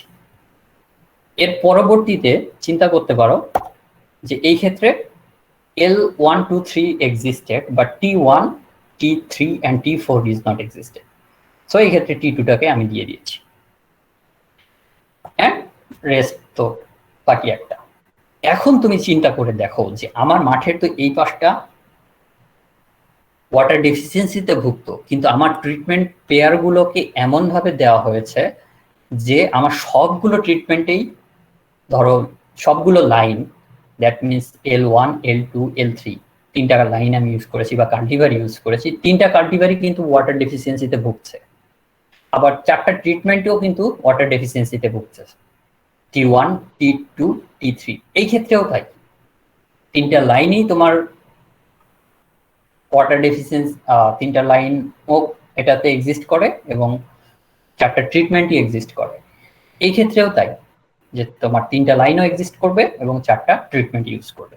সো যদি তুমি এইভাবে ব্লকে র্যান্ডমলি ট্রিটমেন্ট পেয়ার গুলোকে অ্যারেঞ্জ করে দিতে পারো, সেটাকে আমরা বলি র্যান্ডমাইজড কমপ্লিট ব্লক ডিজাইন। এরপরে এই একই অনুযায়ী তুমি রেপ্লিকেশন করে ফেলো, তাহলে তোমার এক্সপেরিমেন্টের সেট আপ হয়ে গেল।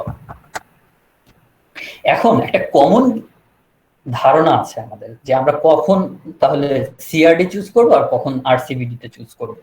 তো এই ক্ষেত্রে আমি প্রিভিয়াস স্লাইডটা,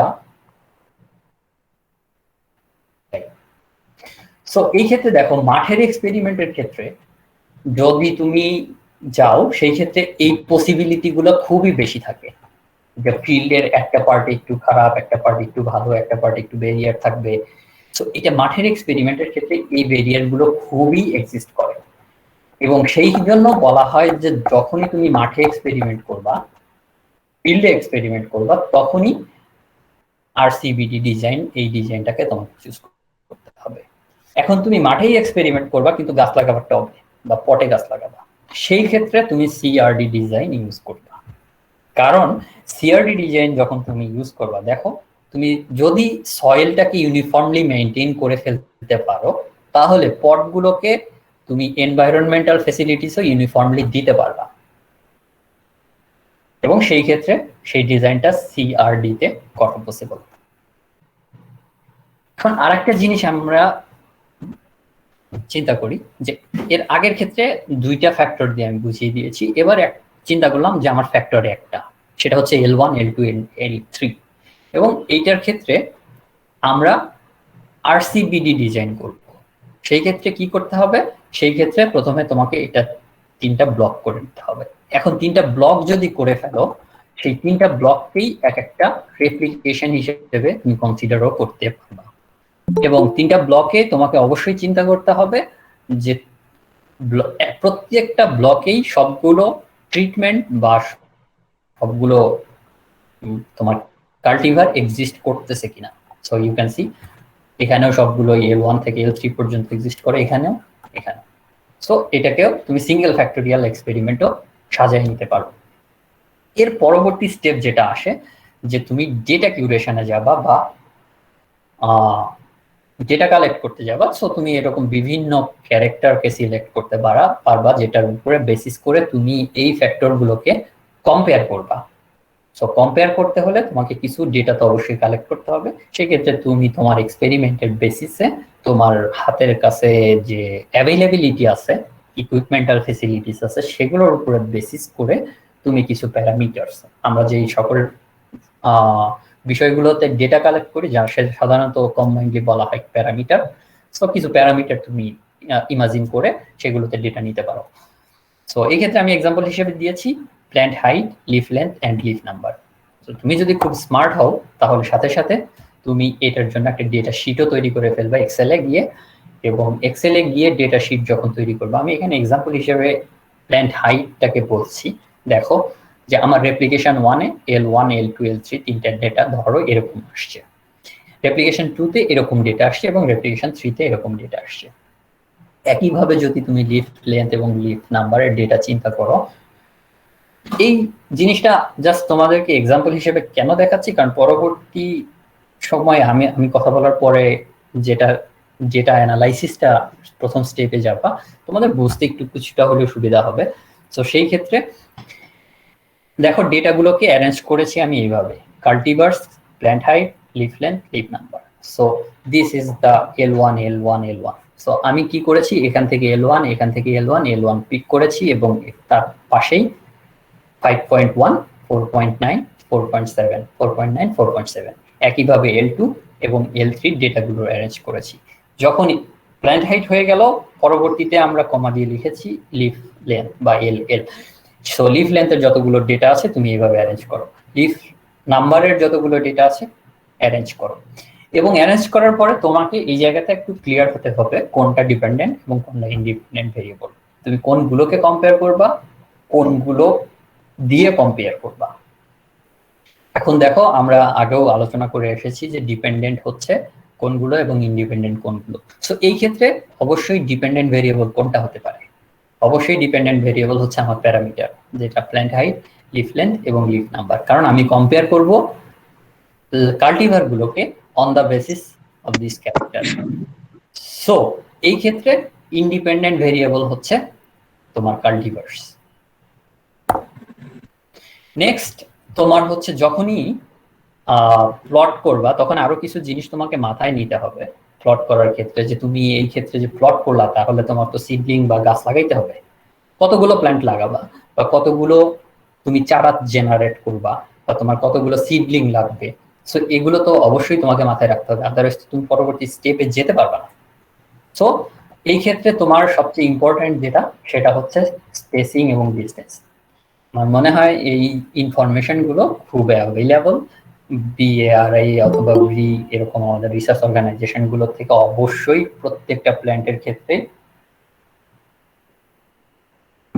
রিকমেন্ডেড করে দেওয়া আছে। তো সেখান থেকে তুমি একটা আইডিয়া নিতে পারো, বা সেখান থেকে এক্সাক্ট ডেটাটা নিয়ে তুমি হচ্ছে যে প্লটের শেপ অ্যান্ড সাইজটাকে ক্লিয়ার করতে পারো। এরপরে যেটা গুরুত্ব দিতে হবে সেটা হচ্ছে প্লট টু প্লট এবং block to block distance. So plot to plot means এই প্লট থেকে এই প্লটের ডিস্টেন্স কতটুকু হবে, এখান থেকে এখানে, এখান থেকে এখানে। সো প্রত্যেকটা প্লটের থেকে প্রত্যেকটা প্লটের ডিস্টেন্স যেন ইউনিফর্ম হয়, আবার ব্লকের থেকে ব্লকের ডিস্টেন্সটাও যেন ইউনিফর্ম হয়, এটাকে খেয়াল রাখতে হবে।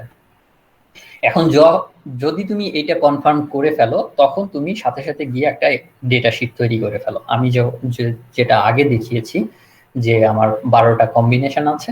সো এইভাবে এক্সেলে গিয়ে ডেটা শিট তৈরি করে ফেলতে পারো।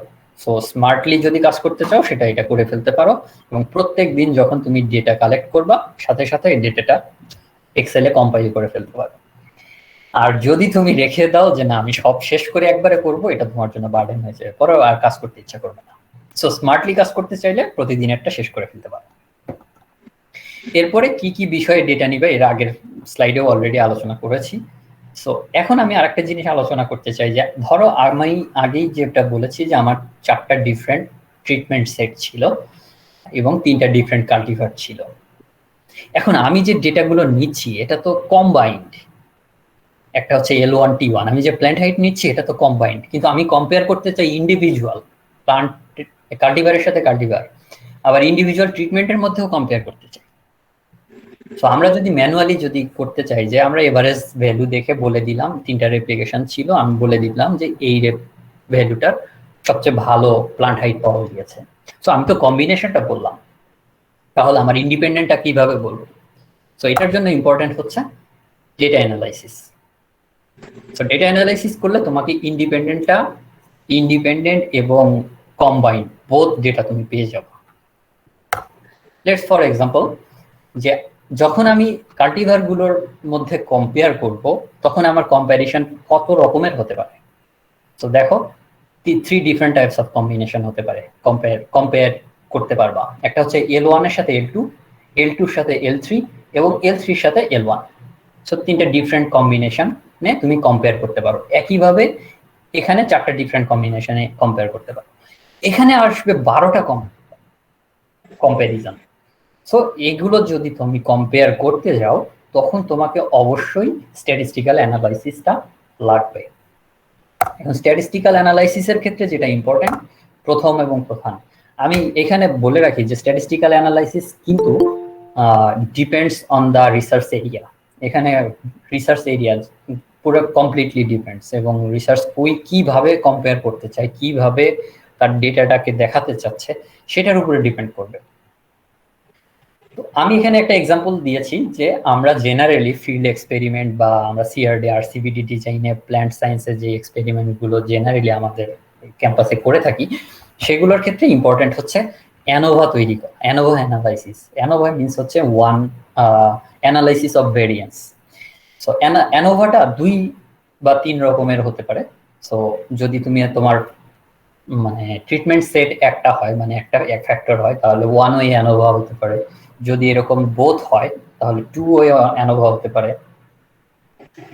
এরপরে যেটা হবে অ্যানোভা অ্যানালাইসিস করার পরে তোমাকে অবশ্যই যেটা করতে হবে সেটা হচ্ছে মাল্টিপল কম্প্যারিশন টেস্ট।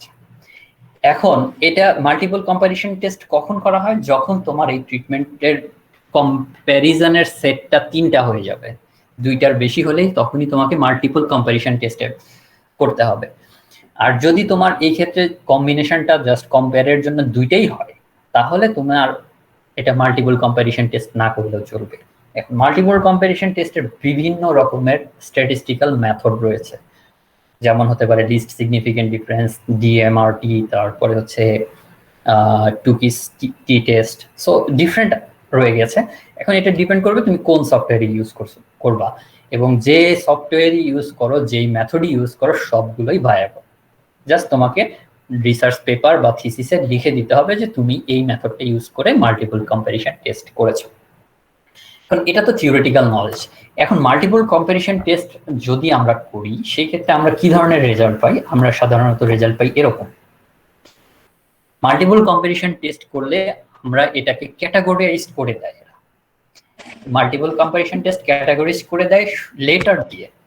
দেখো আমি এখানে বলেছি যে এখানে 3টা লেটার, 3টার ক্ষেত্রে লেটার লিখেছি এ এ এ। এটার অর্থ হচ্ছে আমি এইটা বর্ণনা করব যে এইটা কিভাবে বর্ণনা করা যায়, কারণ অ্যানালাইসিস শিখে ফেললাম কিন্তু এটাকে বর্ণনা যদি করতে না পারো তাহলে তুমি লিখতে পারবে না। সো এই জায়গাটা একটু দেখে নাও, আমার মনে হয় যে কিছুটা কাজে লাগবে। এখন আমি 3টাতেই লিখেছি এ।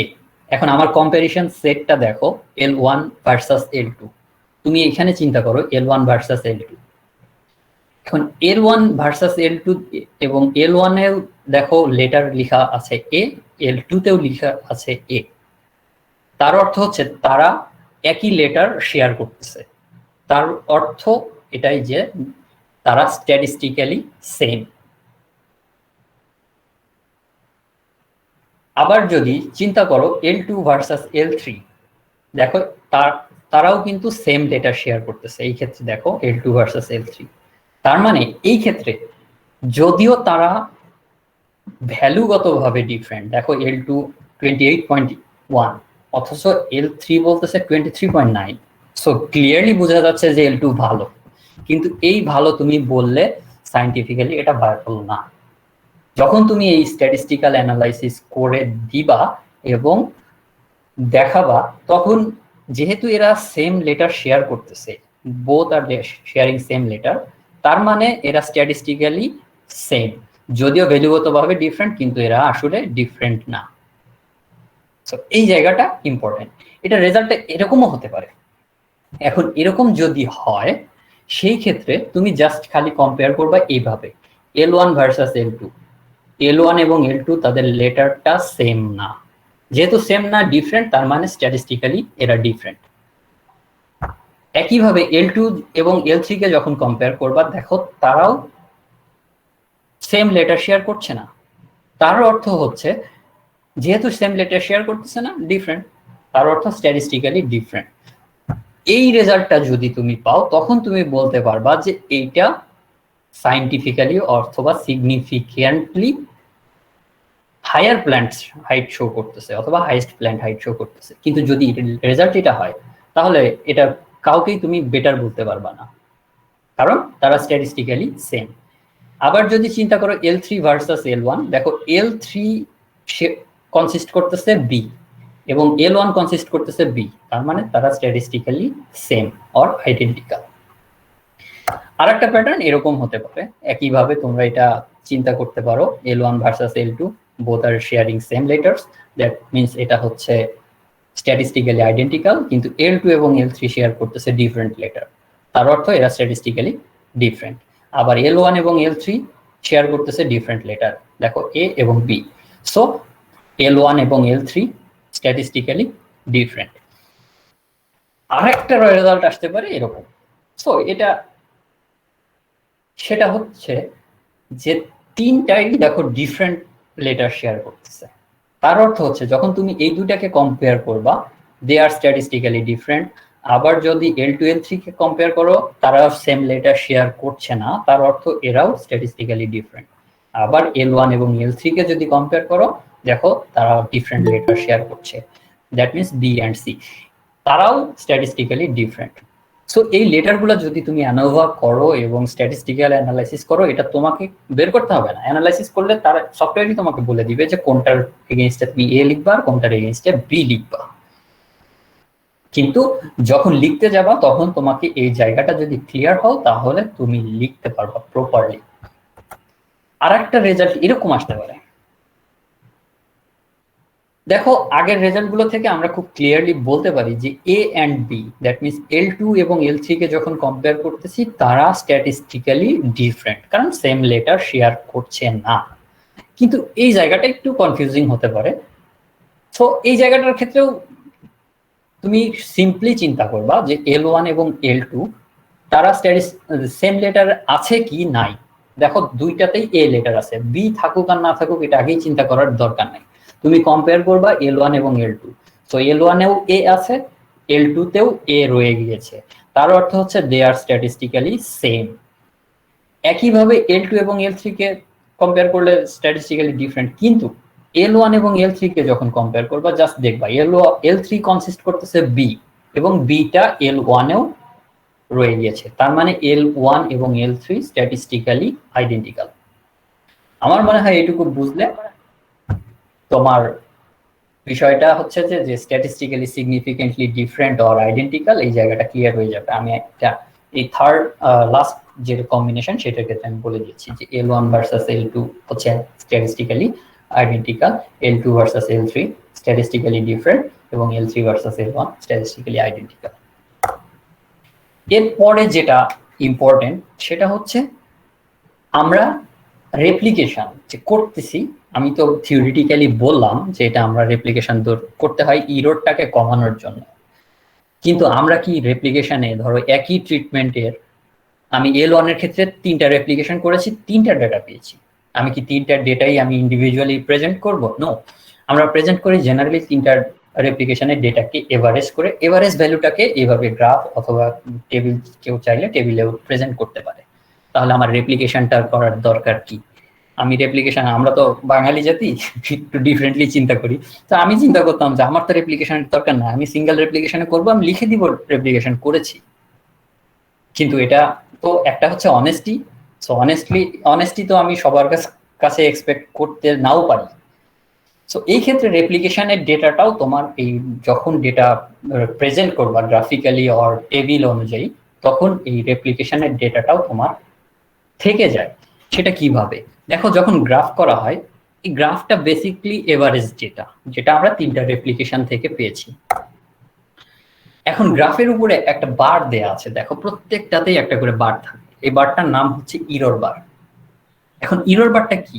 ধরো আমি L1 এর ডেটাটা আমি এখানে দেখাচ্ছি, যে এখানে L1 এর আমি 5টা রেপ্লিকেশন করেছি, 5টাতে ডেটা পেয়েছি এরকম। আমি আগেই বলেছি যে 5টাতে আমি সেম ডেটা এক্সপেক্ট করি, কিন্তু আসলে সবসময় সেম ডেটা হবে না, কারণ যখন মেজার করব নিজের কিছু টেকনিক্যাল ইরর থাকবে, এনভায়রনমেন্টাল কিছু ফ্যাক্টর কাজ করে, জেনেটিক কিছু ফ্যাক্টর কাজ করে, সো এর কারণে কিছুটা ভ্যারিয়েশন হয়।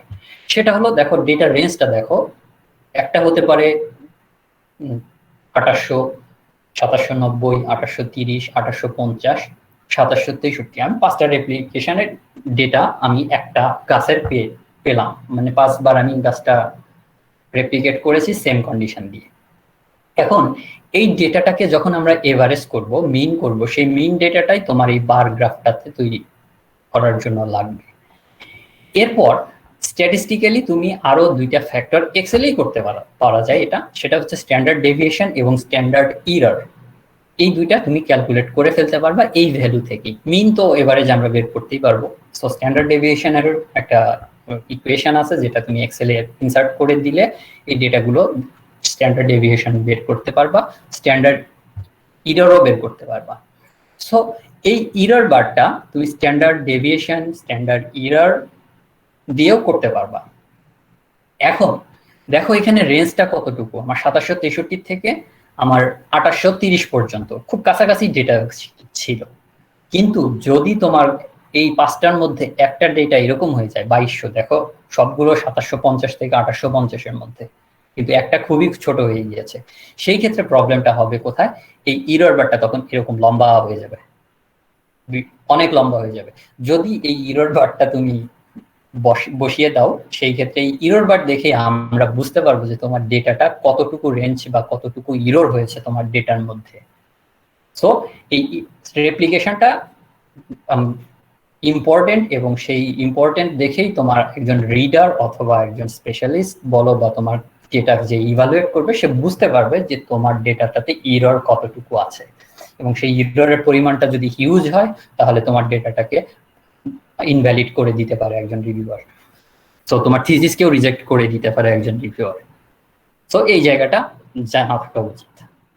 এখন এই ইরর বারটা 3টা ডিফারেন্ট টাইপস এর আছে, একটা হচ্ছে স্ট্যান্ডার্ড ডেভিয়েশন ইউজ করে, যেটা আমি আগেই বলেছি, একটা হচ্ছে standard error of the mean. So এই মিন গুলোর ইরর ইউজ করে তুমি এই ইরর বারটা ইউজ করতে পারো, এবং আরেকটা আছে হচ্ছে confidence interval. So generally use করা হয় number 2 and 3, standard error of the mean and confidence interval. Standard ডেভিয়েশনটা হচ্ছে যে বোঝা যায় যে তোমার ডেটার রেঞ্জটা কতটুকু ডেভিয়েট করতেছে একটা ভ্যালু থেকে আর একটা value.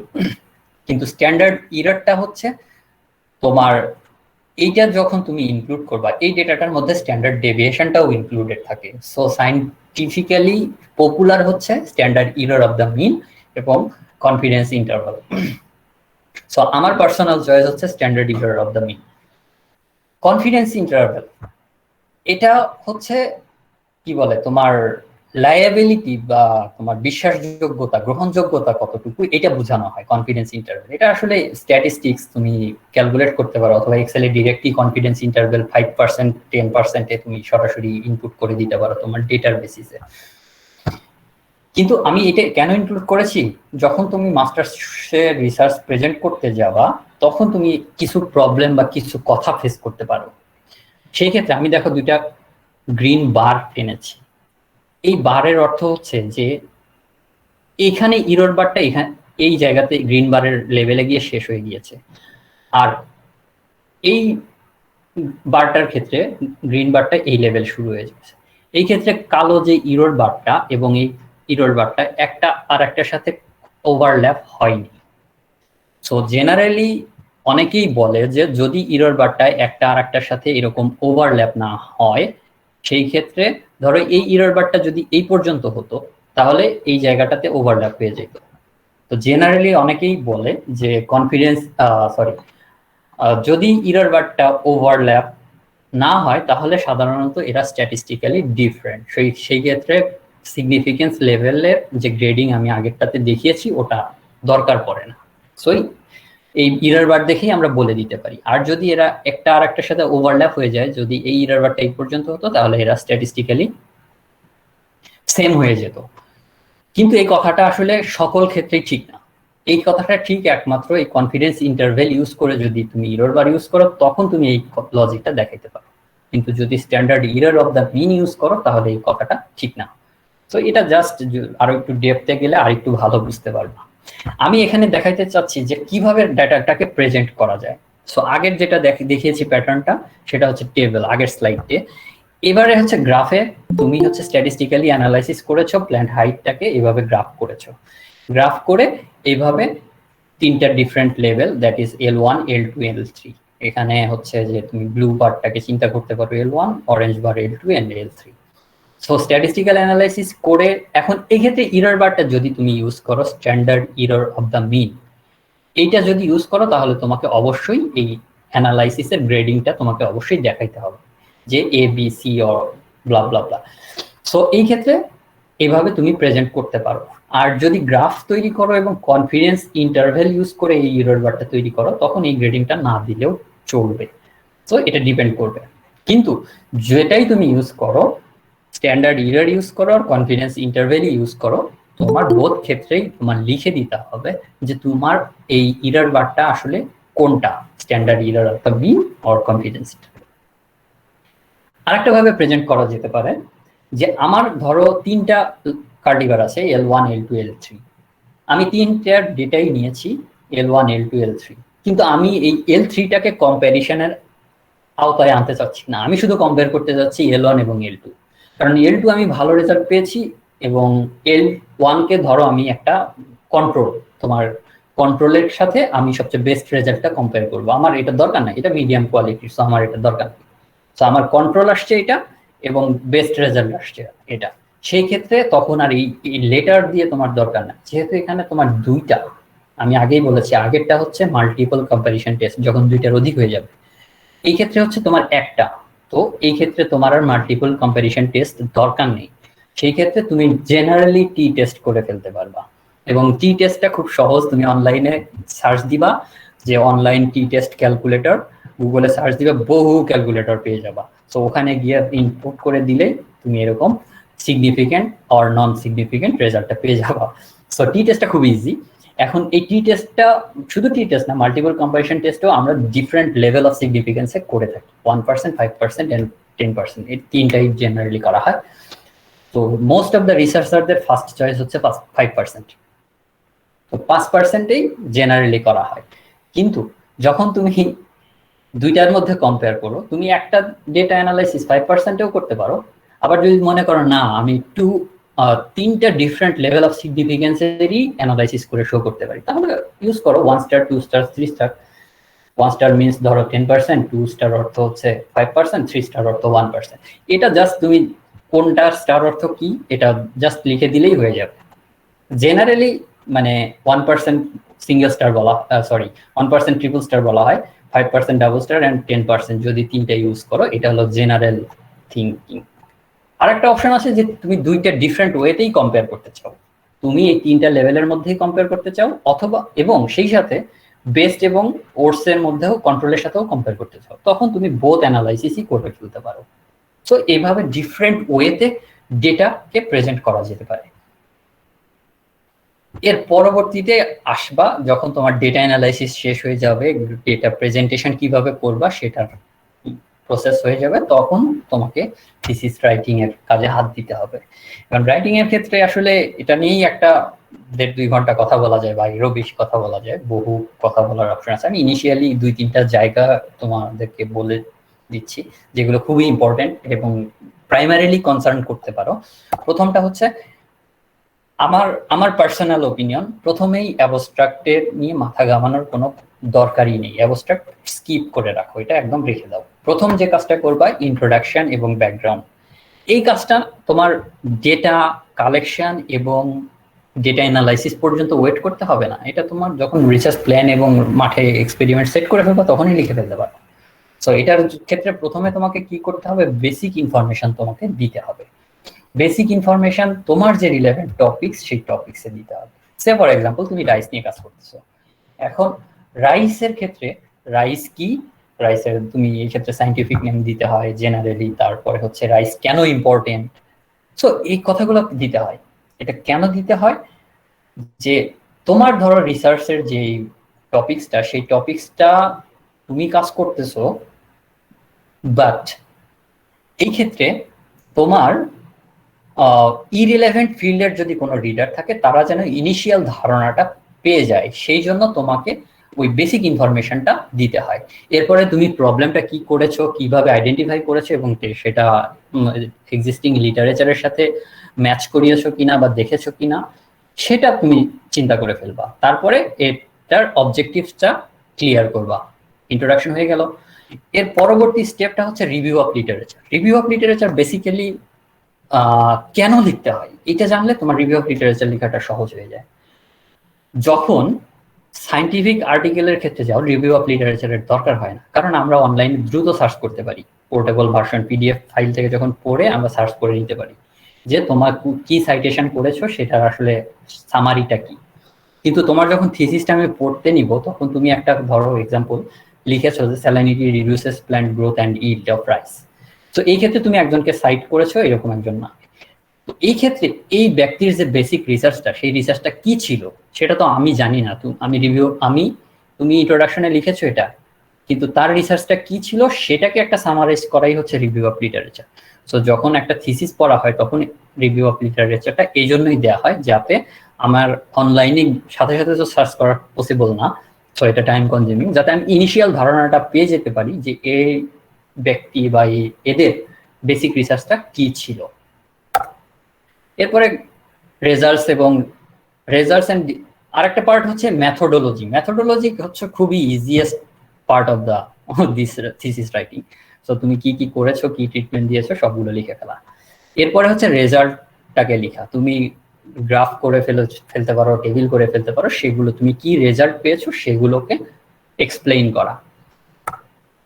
Then summary and conclusion, result and discussion. Discussion পার্টটাকে তুমি রেজাল্টের সাথে অ্যাডও করে দিতে পারো, এটাকে সেপারেট পার্টেও লিখতে পারো, এটা ডিপেন্ড করবে কমপ্লিটলি তোমার উপরে। আর দেন সামারি অ্যান্ড কনক্লুশন। সামারিটা হচ্ছে যে তোমার পুরো থিসিসটা তোমার এটার মধ্যে, সামারির মধ্যে আসলে তোমার ইন্ট্রোডাকশনও আসে, মেথোডোলজিও আসে এবং রেজাল্টও আসে।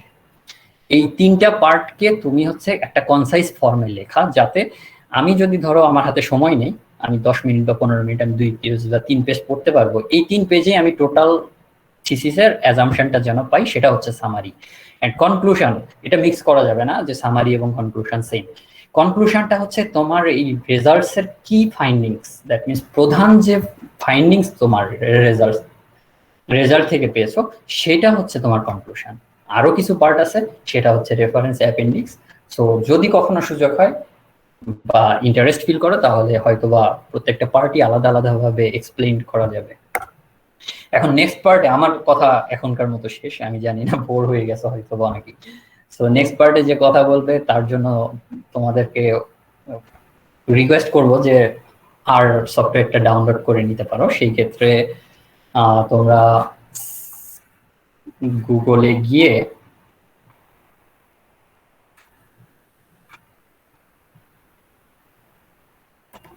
আর লিখে সার্চ দিলেও পাবা, সো অথবা আর প্রজেক্ট লিখেও সার্চ দিলে পাবা।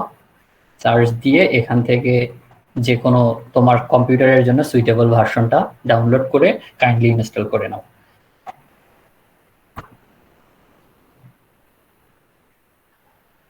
সো আমার কথা শেষ, এখন যদি কোনো কোশ্চেন বা কোয়েরি থাকে বলতে পারো।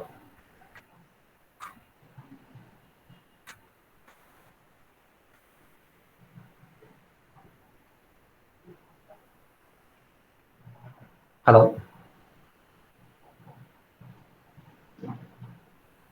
আমরা কি শুনতে পাচ্ছি? আচ্ছা, এই আমরা আর এর লিংকটা হচ্ছে চ্যাট বক্সে দিয়ে দিচ্ছি, যারা হচ্ছে হ্যাঁ অলরেডি লিঙ্কটা একটু দিয়ে দাও আমি তোমাদের। লিংকটা দিয়ে দিচ্ছি, তারা হচ্ছে বা ভাই আপনিও দিয়ে দিতে পারেন। ওকে ওকে, আমি দিচ্ছি। আচ্ছা, হ্যাঁ অলরেডি লিংকটা দিয়ে দেওয়া হয়ে গেছে, এটা কি সোর্স করতে হবে লিংকটা? আচ্ছা, ম্যাটেরিয়ালসটাও দিয়ে দেওয়া হয়েছে আর লিংকটাও আমরা চ্যাট বক্সে দিয়ে দিচ্ছি। এই এই বিষয়গুলো আমরা একটু এখন একটু ডাউনলোড করে নিব। আর এই ফাঁকে আমরা যেটা করতে পারি যে আমাদের ইনিশিয়াল পর্যায়ে যে বিষয়গুলো দেখানো হয়েছে তা এর উপরে যদি কারো কোনো কোশ্চেন থাকে বা রিসার্চের নিয়ে অন্য যে কোনো ধরনের কোশ্চেন থাকে আমরা নিতে পারি এই ফাঁকে। যদি কারো কোনো কোশ্চেন থাকে আমরা এক্স্যাক্টলি। আমরা এই ফাঁকে নিতে পারি। কেউ মাইক্রোফোনটা অন করে কোশ্চেন করতে পারো অথবা চ্যাট বক্সে লিখে দিতে পারো।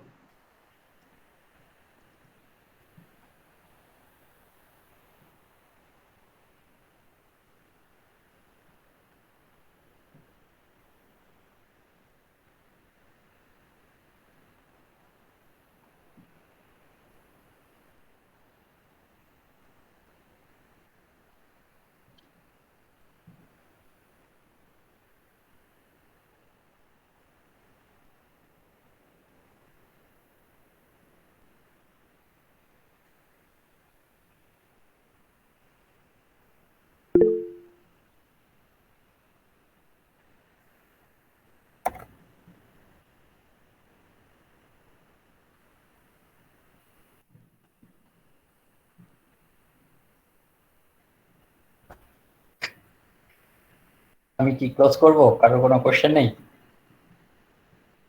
আচ্ছা, কারোর যদি কোনো কোশ্চেন থাকে আমরা করতে পারি, যে রিসার্চ আচ্ছা, নিয়ে যদি কোশ্চেন বা কোশ্চেন যদি কেউ করতে নাও চাও অথবা পরবর্তীতেও যদি জানতে চাও তাহলে ইন এনি টাইম ইউ হ্যাঁ ক্যান আমরা কন্টাক্ট।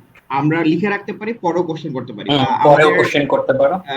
দেশের প্রেক্ষাপটে রিসার্চ বা কেউ যদি পরবর্তীতে দেশের বাইরে আমরা রিসার্চ করতে যেতে চাই, কারোর যদি কোনো এক্স্যাক্টলি। বিষয় নিয়ে আগ্রহ থাকে বা কোনো স্টেপ জানার ইচ্ছা থাকে বা কোনো প্রসেস জানার ইচ্ছা থাকে, সেটাও আমরা কিন্তু জানতে পারি, কারণ এটা এরকম সুযোগ আসলে আমরা সচরাচর কিন্তু পাবো না।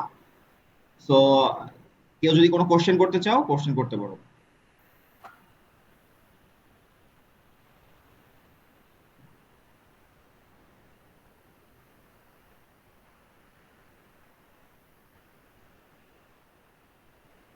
আর একই সময়ে আমাদের লিংকটা দিয়ে দেওয়া হয়েছে, আর্টটা একটু ডাউনলোড করে একটু হচ্ছে ডাউনলোড করে রাখলে আমরা পরবর্তী সেশনে আমাদের হচ্ছে ভাইয়া কিভাবে ইনস্টল করতে হয় এবং পরবর্তী ধাপে আমরা কিছু আর্ট দিয়ে অ্যানালাইসিস কিভাবে করতে পারি সেই বিষয়গুলো নিয়ে আমাদের আলোচনা করা হবে।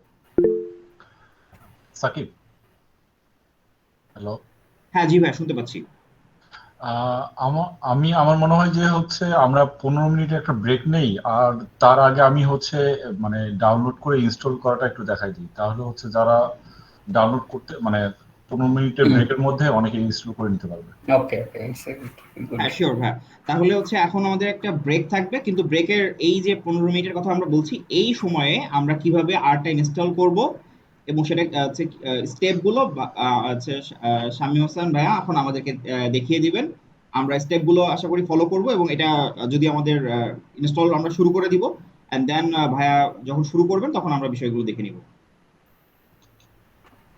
জি ভাই, আপনি তাহলে স্ক্রিন ওকে শেয়ার করে শুরু করতে পারেন। ওকে, আমি ক্লোজ করে ফেললাম। অনেক ধন্যবাদ ভাইয়া। ওকে আমরা মনে হয় যখন কোশ্চেন অ্যান্সার সেশন যদি কেউ নেয় তখন আমরা আবার ফিরে আসবো। ওকে ওকে ওকে, থ্যাংক ইউ ভাই। Any time is welcome.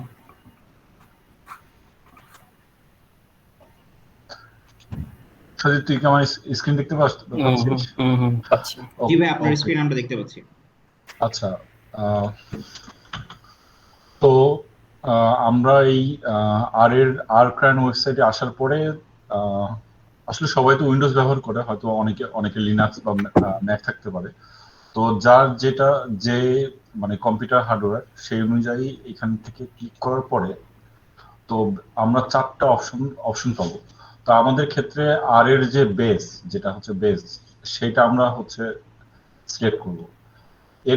এটা করার পরে তখন হচ্ছে যে বর্তমান যে আর এর যে ভার্সন, আর এর 4.1.0 অথবা যে কোনো ভার্সন, মানে যেটা আসে আর কি। তো আমরা এখন ভার্সন নিয়ে খুব একটা মাথা ঘামাবো না। তো আর ক্লিক করার পরে এটা কোথায়, মানে আমি কোথায় রাখবো, অথবা অনেক ক্ষেত্রে হচ্ছে মানে মানে অটোমেটিক হয়তো নিয়ে নিবে আর কি। তো আমরা এটাকে সেভ করব। সেভ করার পরে আচ্ছা, তো ডাউনলোড করার পরে এখন এটাকে আমরা ইনস্টল করব কি কি করে আর কি। তো ফাইলটা ডাউনলোড করার পরে ফাইলটাকে আমি ওপেন করব। ওপেন করার পরে হ্যাঁ হ্যাঁ ওপেন করার পরে তো আসলে এটা যে কোনো নর্মাল, মানে যে কোনো সফটওয়্যারের মতনই আর কি, যে ডিফল্ট ডিফল্ট গুলো ফলো করে একটা একটা মানে একটা একটা করে আমরা ইনস্টল করে দেবো। মানে আমি এখানে মানে কোনো চেঞ্জ করব না, শুধুমাত্র আমার একটা পয়েন্ট আর কি, তোমাদের সবার কাছে রিকোয়েস্ট যে এই এই পার্টটা মনে রাখতে, যে তোমার কম্পিউটারে কোথায় আর আর এর এই প্রোগ্রামটা সেভ হচ্ছে। তো যাদের উইন্ডোজ আছে তাদের জন্য মোটামুটি সবার জন্যই একই পাথ হবে আর কি। তো অনেক সময় হয় কি যে আমরা মানে আর দিয়ে কাজ করা শুরু করি, তো দেখা যাচ্ছে যে মানে পরবর্তীতে যে অনেক মানে 1 মাস 2 মাস কাজ করার পরে দেখা যাচ্ছে যে কোনো একটা কারণে আমি অ্যানালাইসিস শেষ করছি, কিন্তু আমি আর ফাইলটা খুঁজে পাচ্ছি না। তো তখন দেখা যাচ্ছে যে এইটা মনে থাকলে তখন অনেক ক্ষেত্রে আমাদের অনেক সময় বাঁচা যায় আর কি। তো এটা মনে রাখবা যে হচ্ছে আরটা আসলে কোথায় ইনস্টল হচ্ছে। আর অবশ্যই হচ্ছে যে ভুলে যাতে এই ফোল্ডারটা ডিলিট না করে দেওয়া। এরপরে হচ্ছে ইনস্টল করা আর কি। আচ্ছা, আমি এটাকে আর ইনস্টল করবো না, আমার কম্পিউটারে অলরেডি করা আছে। তো এরপরে আর নতুন করে কোনো চেঞ্জ নাই আর কি, যে জাস্ট ইয়েস আর কি, মানে ডিফল্ট যেগুলো আছে সেগুলো ইয়ে করে জাস্ট হচ্ছে এটাকে ইনস্টল করা আর কি। আচ্ছা, আর ইনস্টল করার পরে আর যেটা হচ্ছে মানে ইনস্টল করার পরে তুমি মানে যদি উইন্ডোজ হয় বা তোমাদের কম্পিউটারের যে প্রোগ্রাম, সেই প্রোগ্রামের মধ্যেই এইটাকে অনেক সময় হচ্ছে খুঁজে পাওয়া মুশকিল হয়ে যায় আর কি, কারণ হচ্ছে এটা আর নামে মানে সাধারণত সার্চ দিলে আসে না। তো এরকম করে হচ্ছে যখন মানে এখানে গেলে তোমরা হচ্ছে আর এর বা হচ্ছে এতে গেলে দেখবা যে হচ্ছে যে এটা হচ্ছে আর, আমার যেহেতু 64 ভার্সন কম্পিউটারে, সেহেতু 64 দেখাচ্ছে। তো অনেকের ক্ষেত্রে হয়তো বা দেখাচ্ছে যে 32 বিট ভার্সনটা থাকবে। তো মানে রান করার জন্য হচ্ছে যে মানে প্রথমবার খুঁজে বের করে রান করার পরে চেষ্টা করবা যে হচ্ছে এরকম মানে টাস্ক বারে রেখে দিতে, অথবা রান রান করানোর পরে জাস্ট আমি ক্লোজ না করে পরবর্তীতে মানে ব্রেকের পরে যখন আমরা শুরু করব, যাতে সবাই হচ্ছে একসাথে মানে আমরা যখন মানে আমরা যেহেতু কোডগুলো যখন করব, মানে সবাই যাতে হাতে হাতে হাতে কোডগুলো লিখতে পারে আর কি।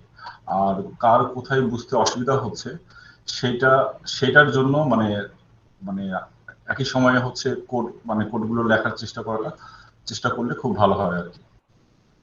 ওকে, তাহলে হচ্ছে কি আমরা কি ব্রেকে যাবো নাকি এখন?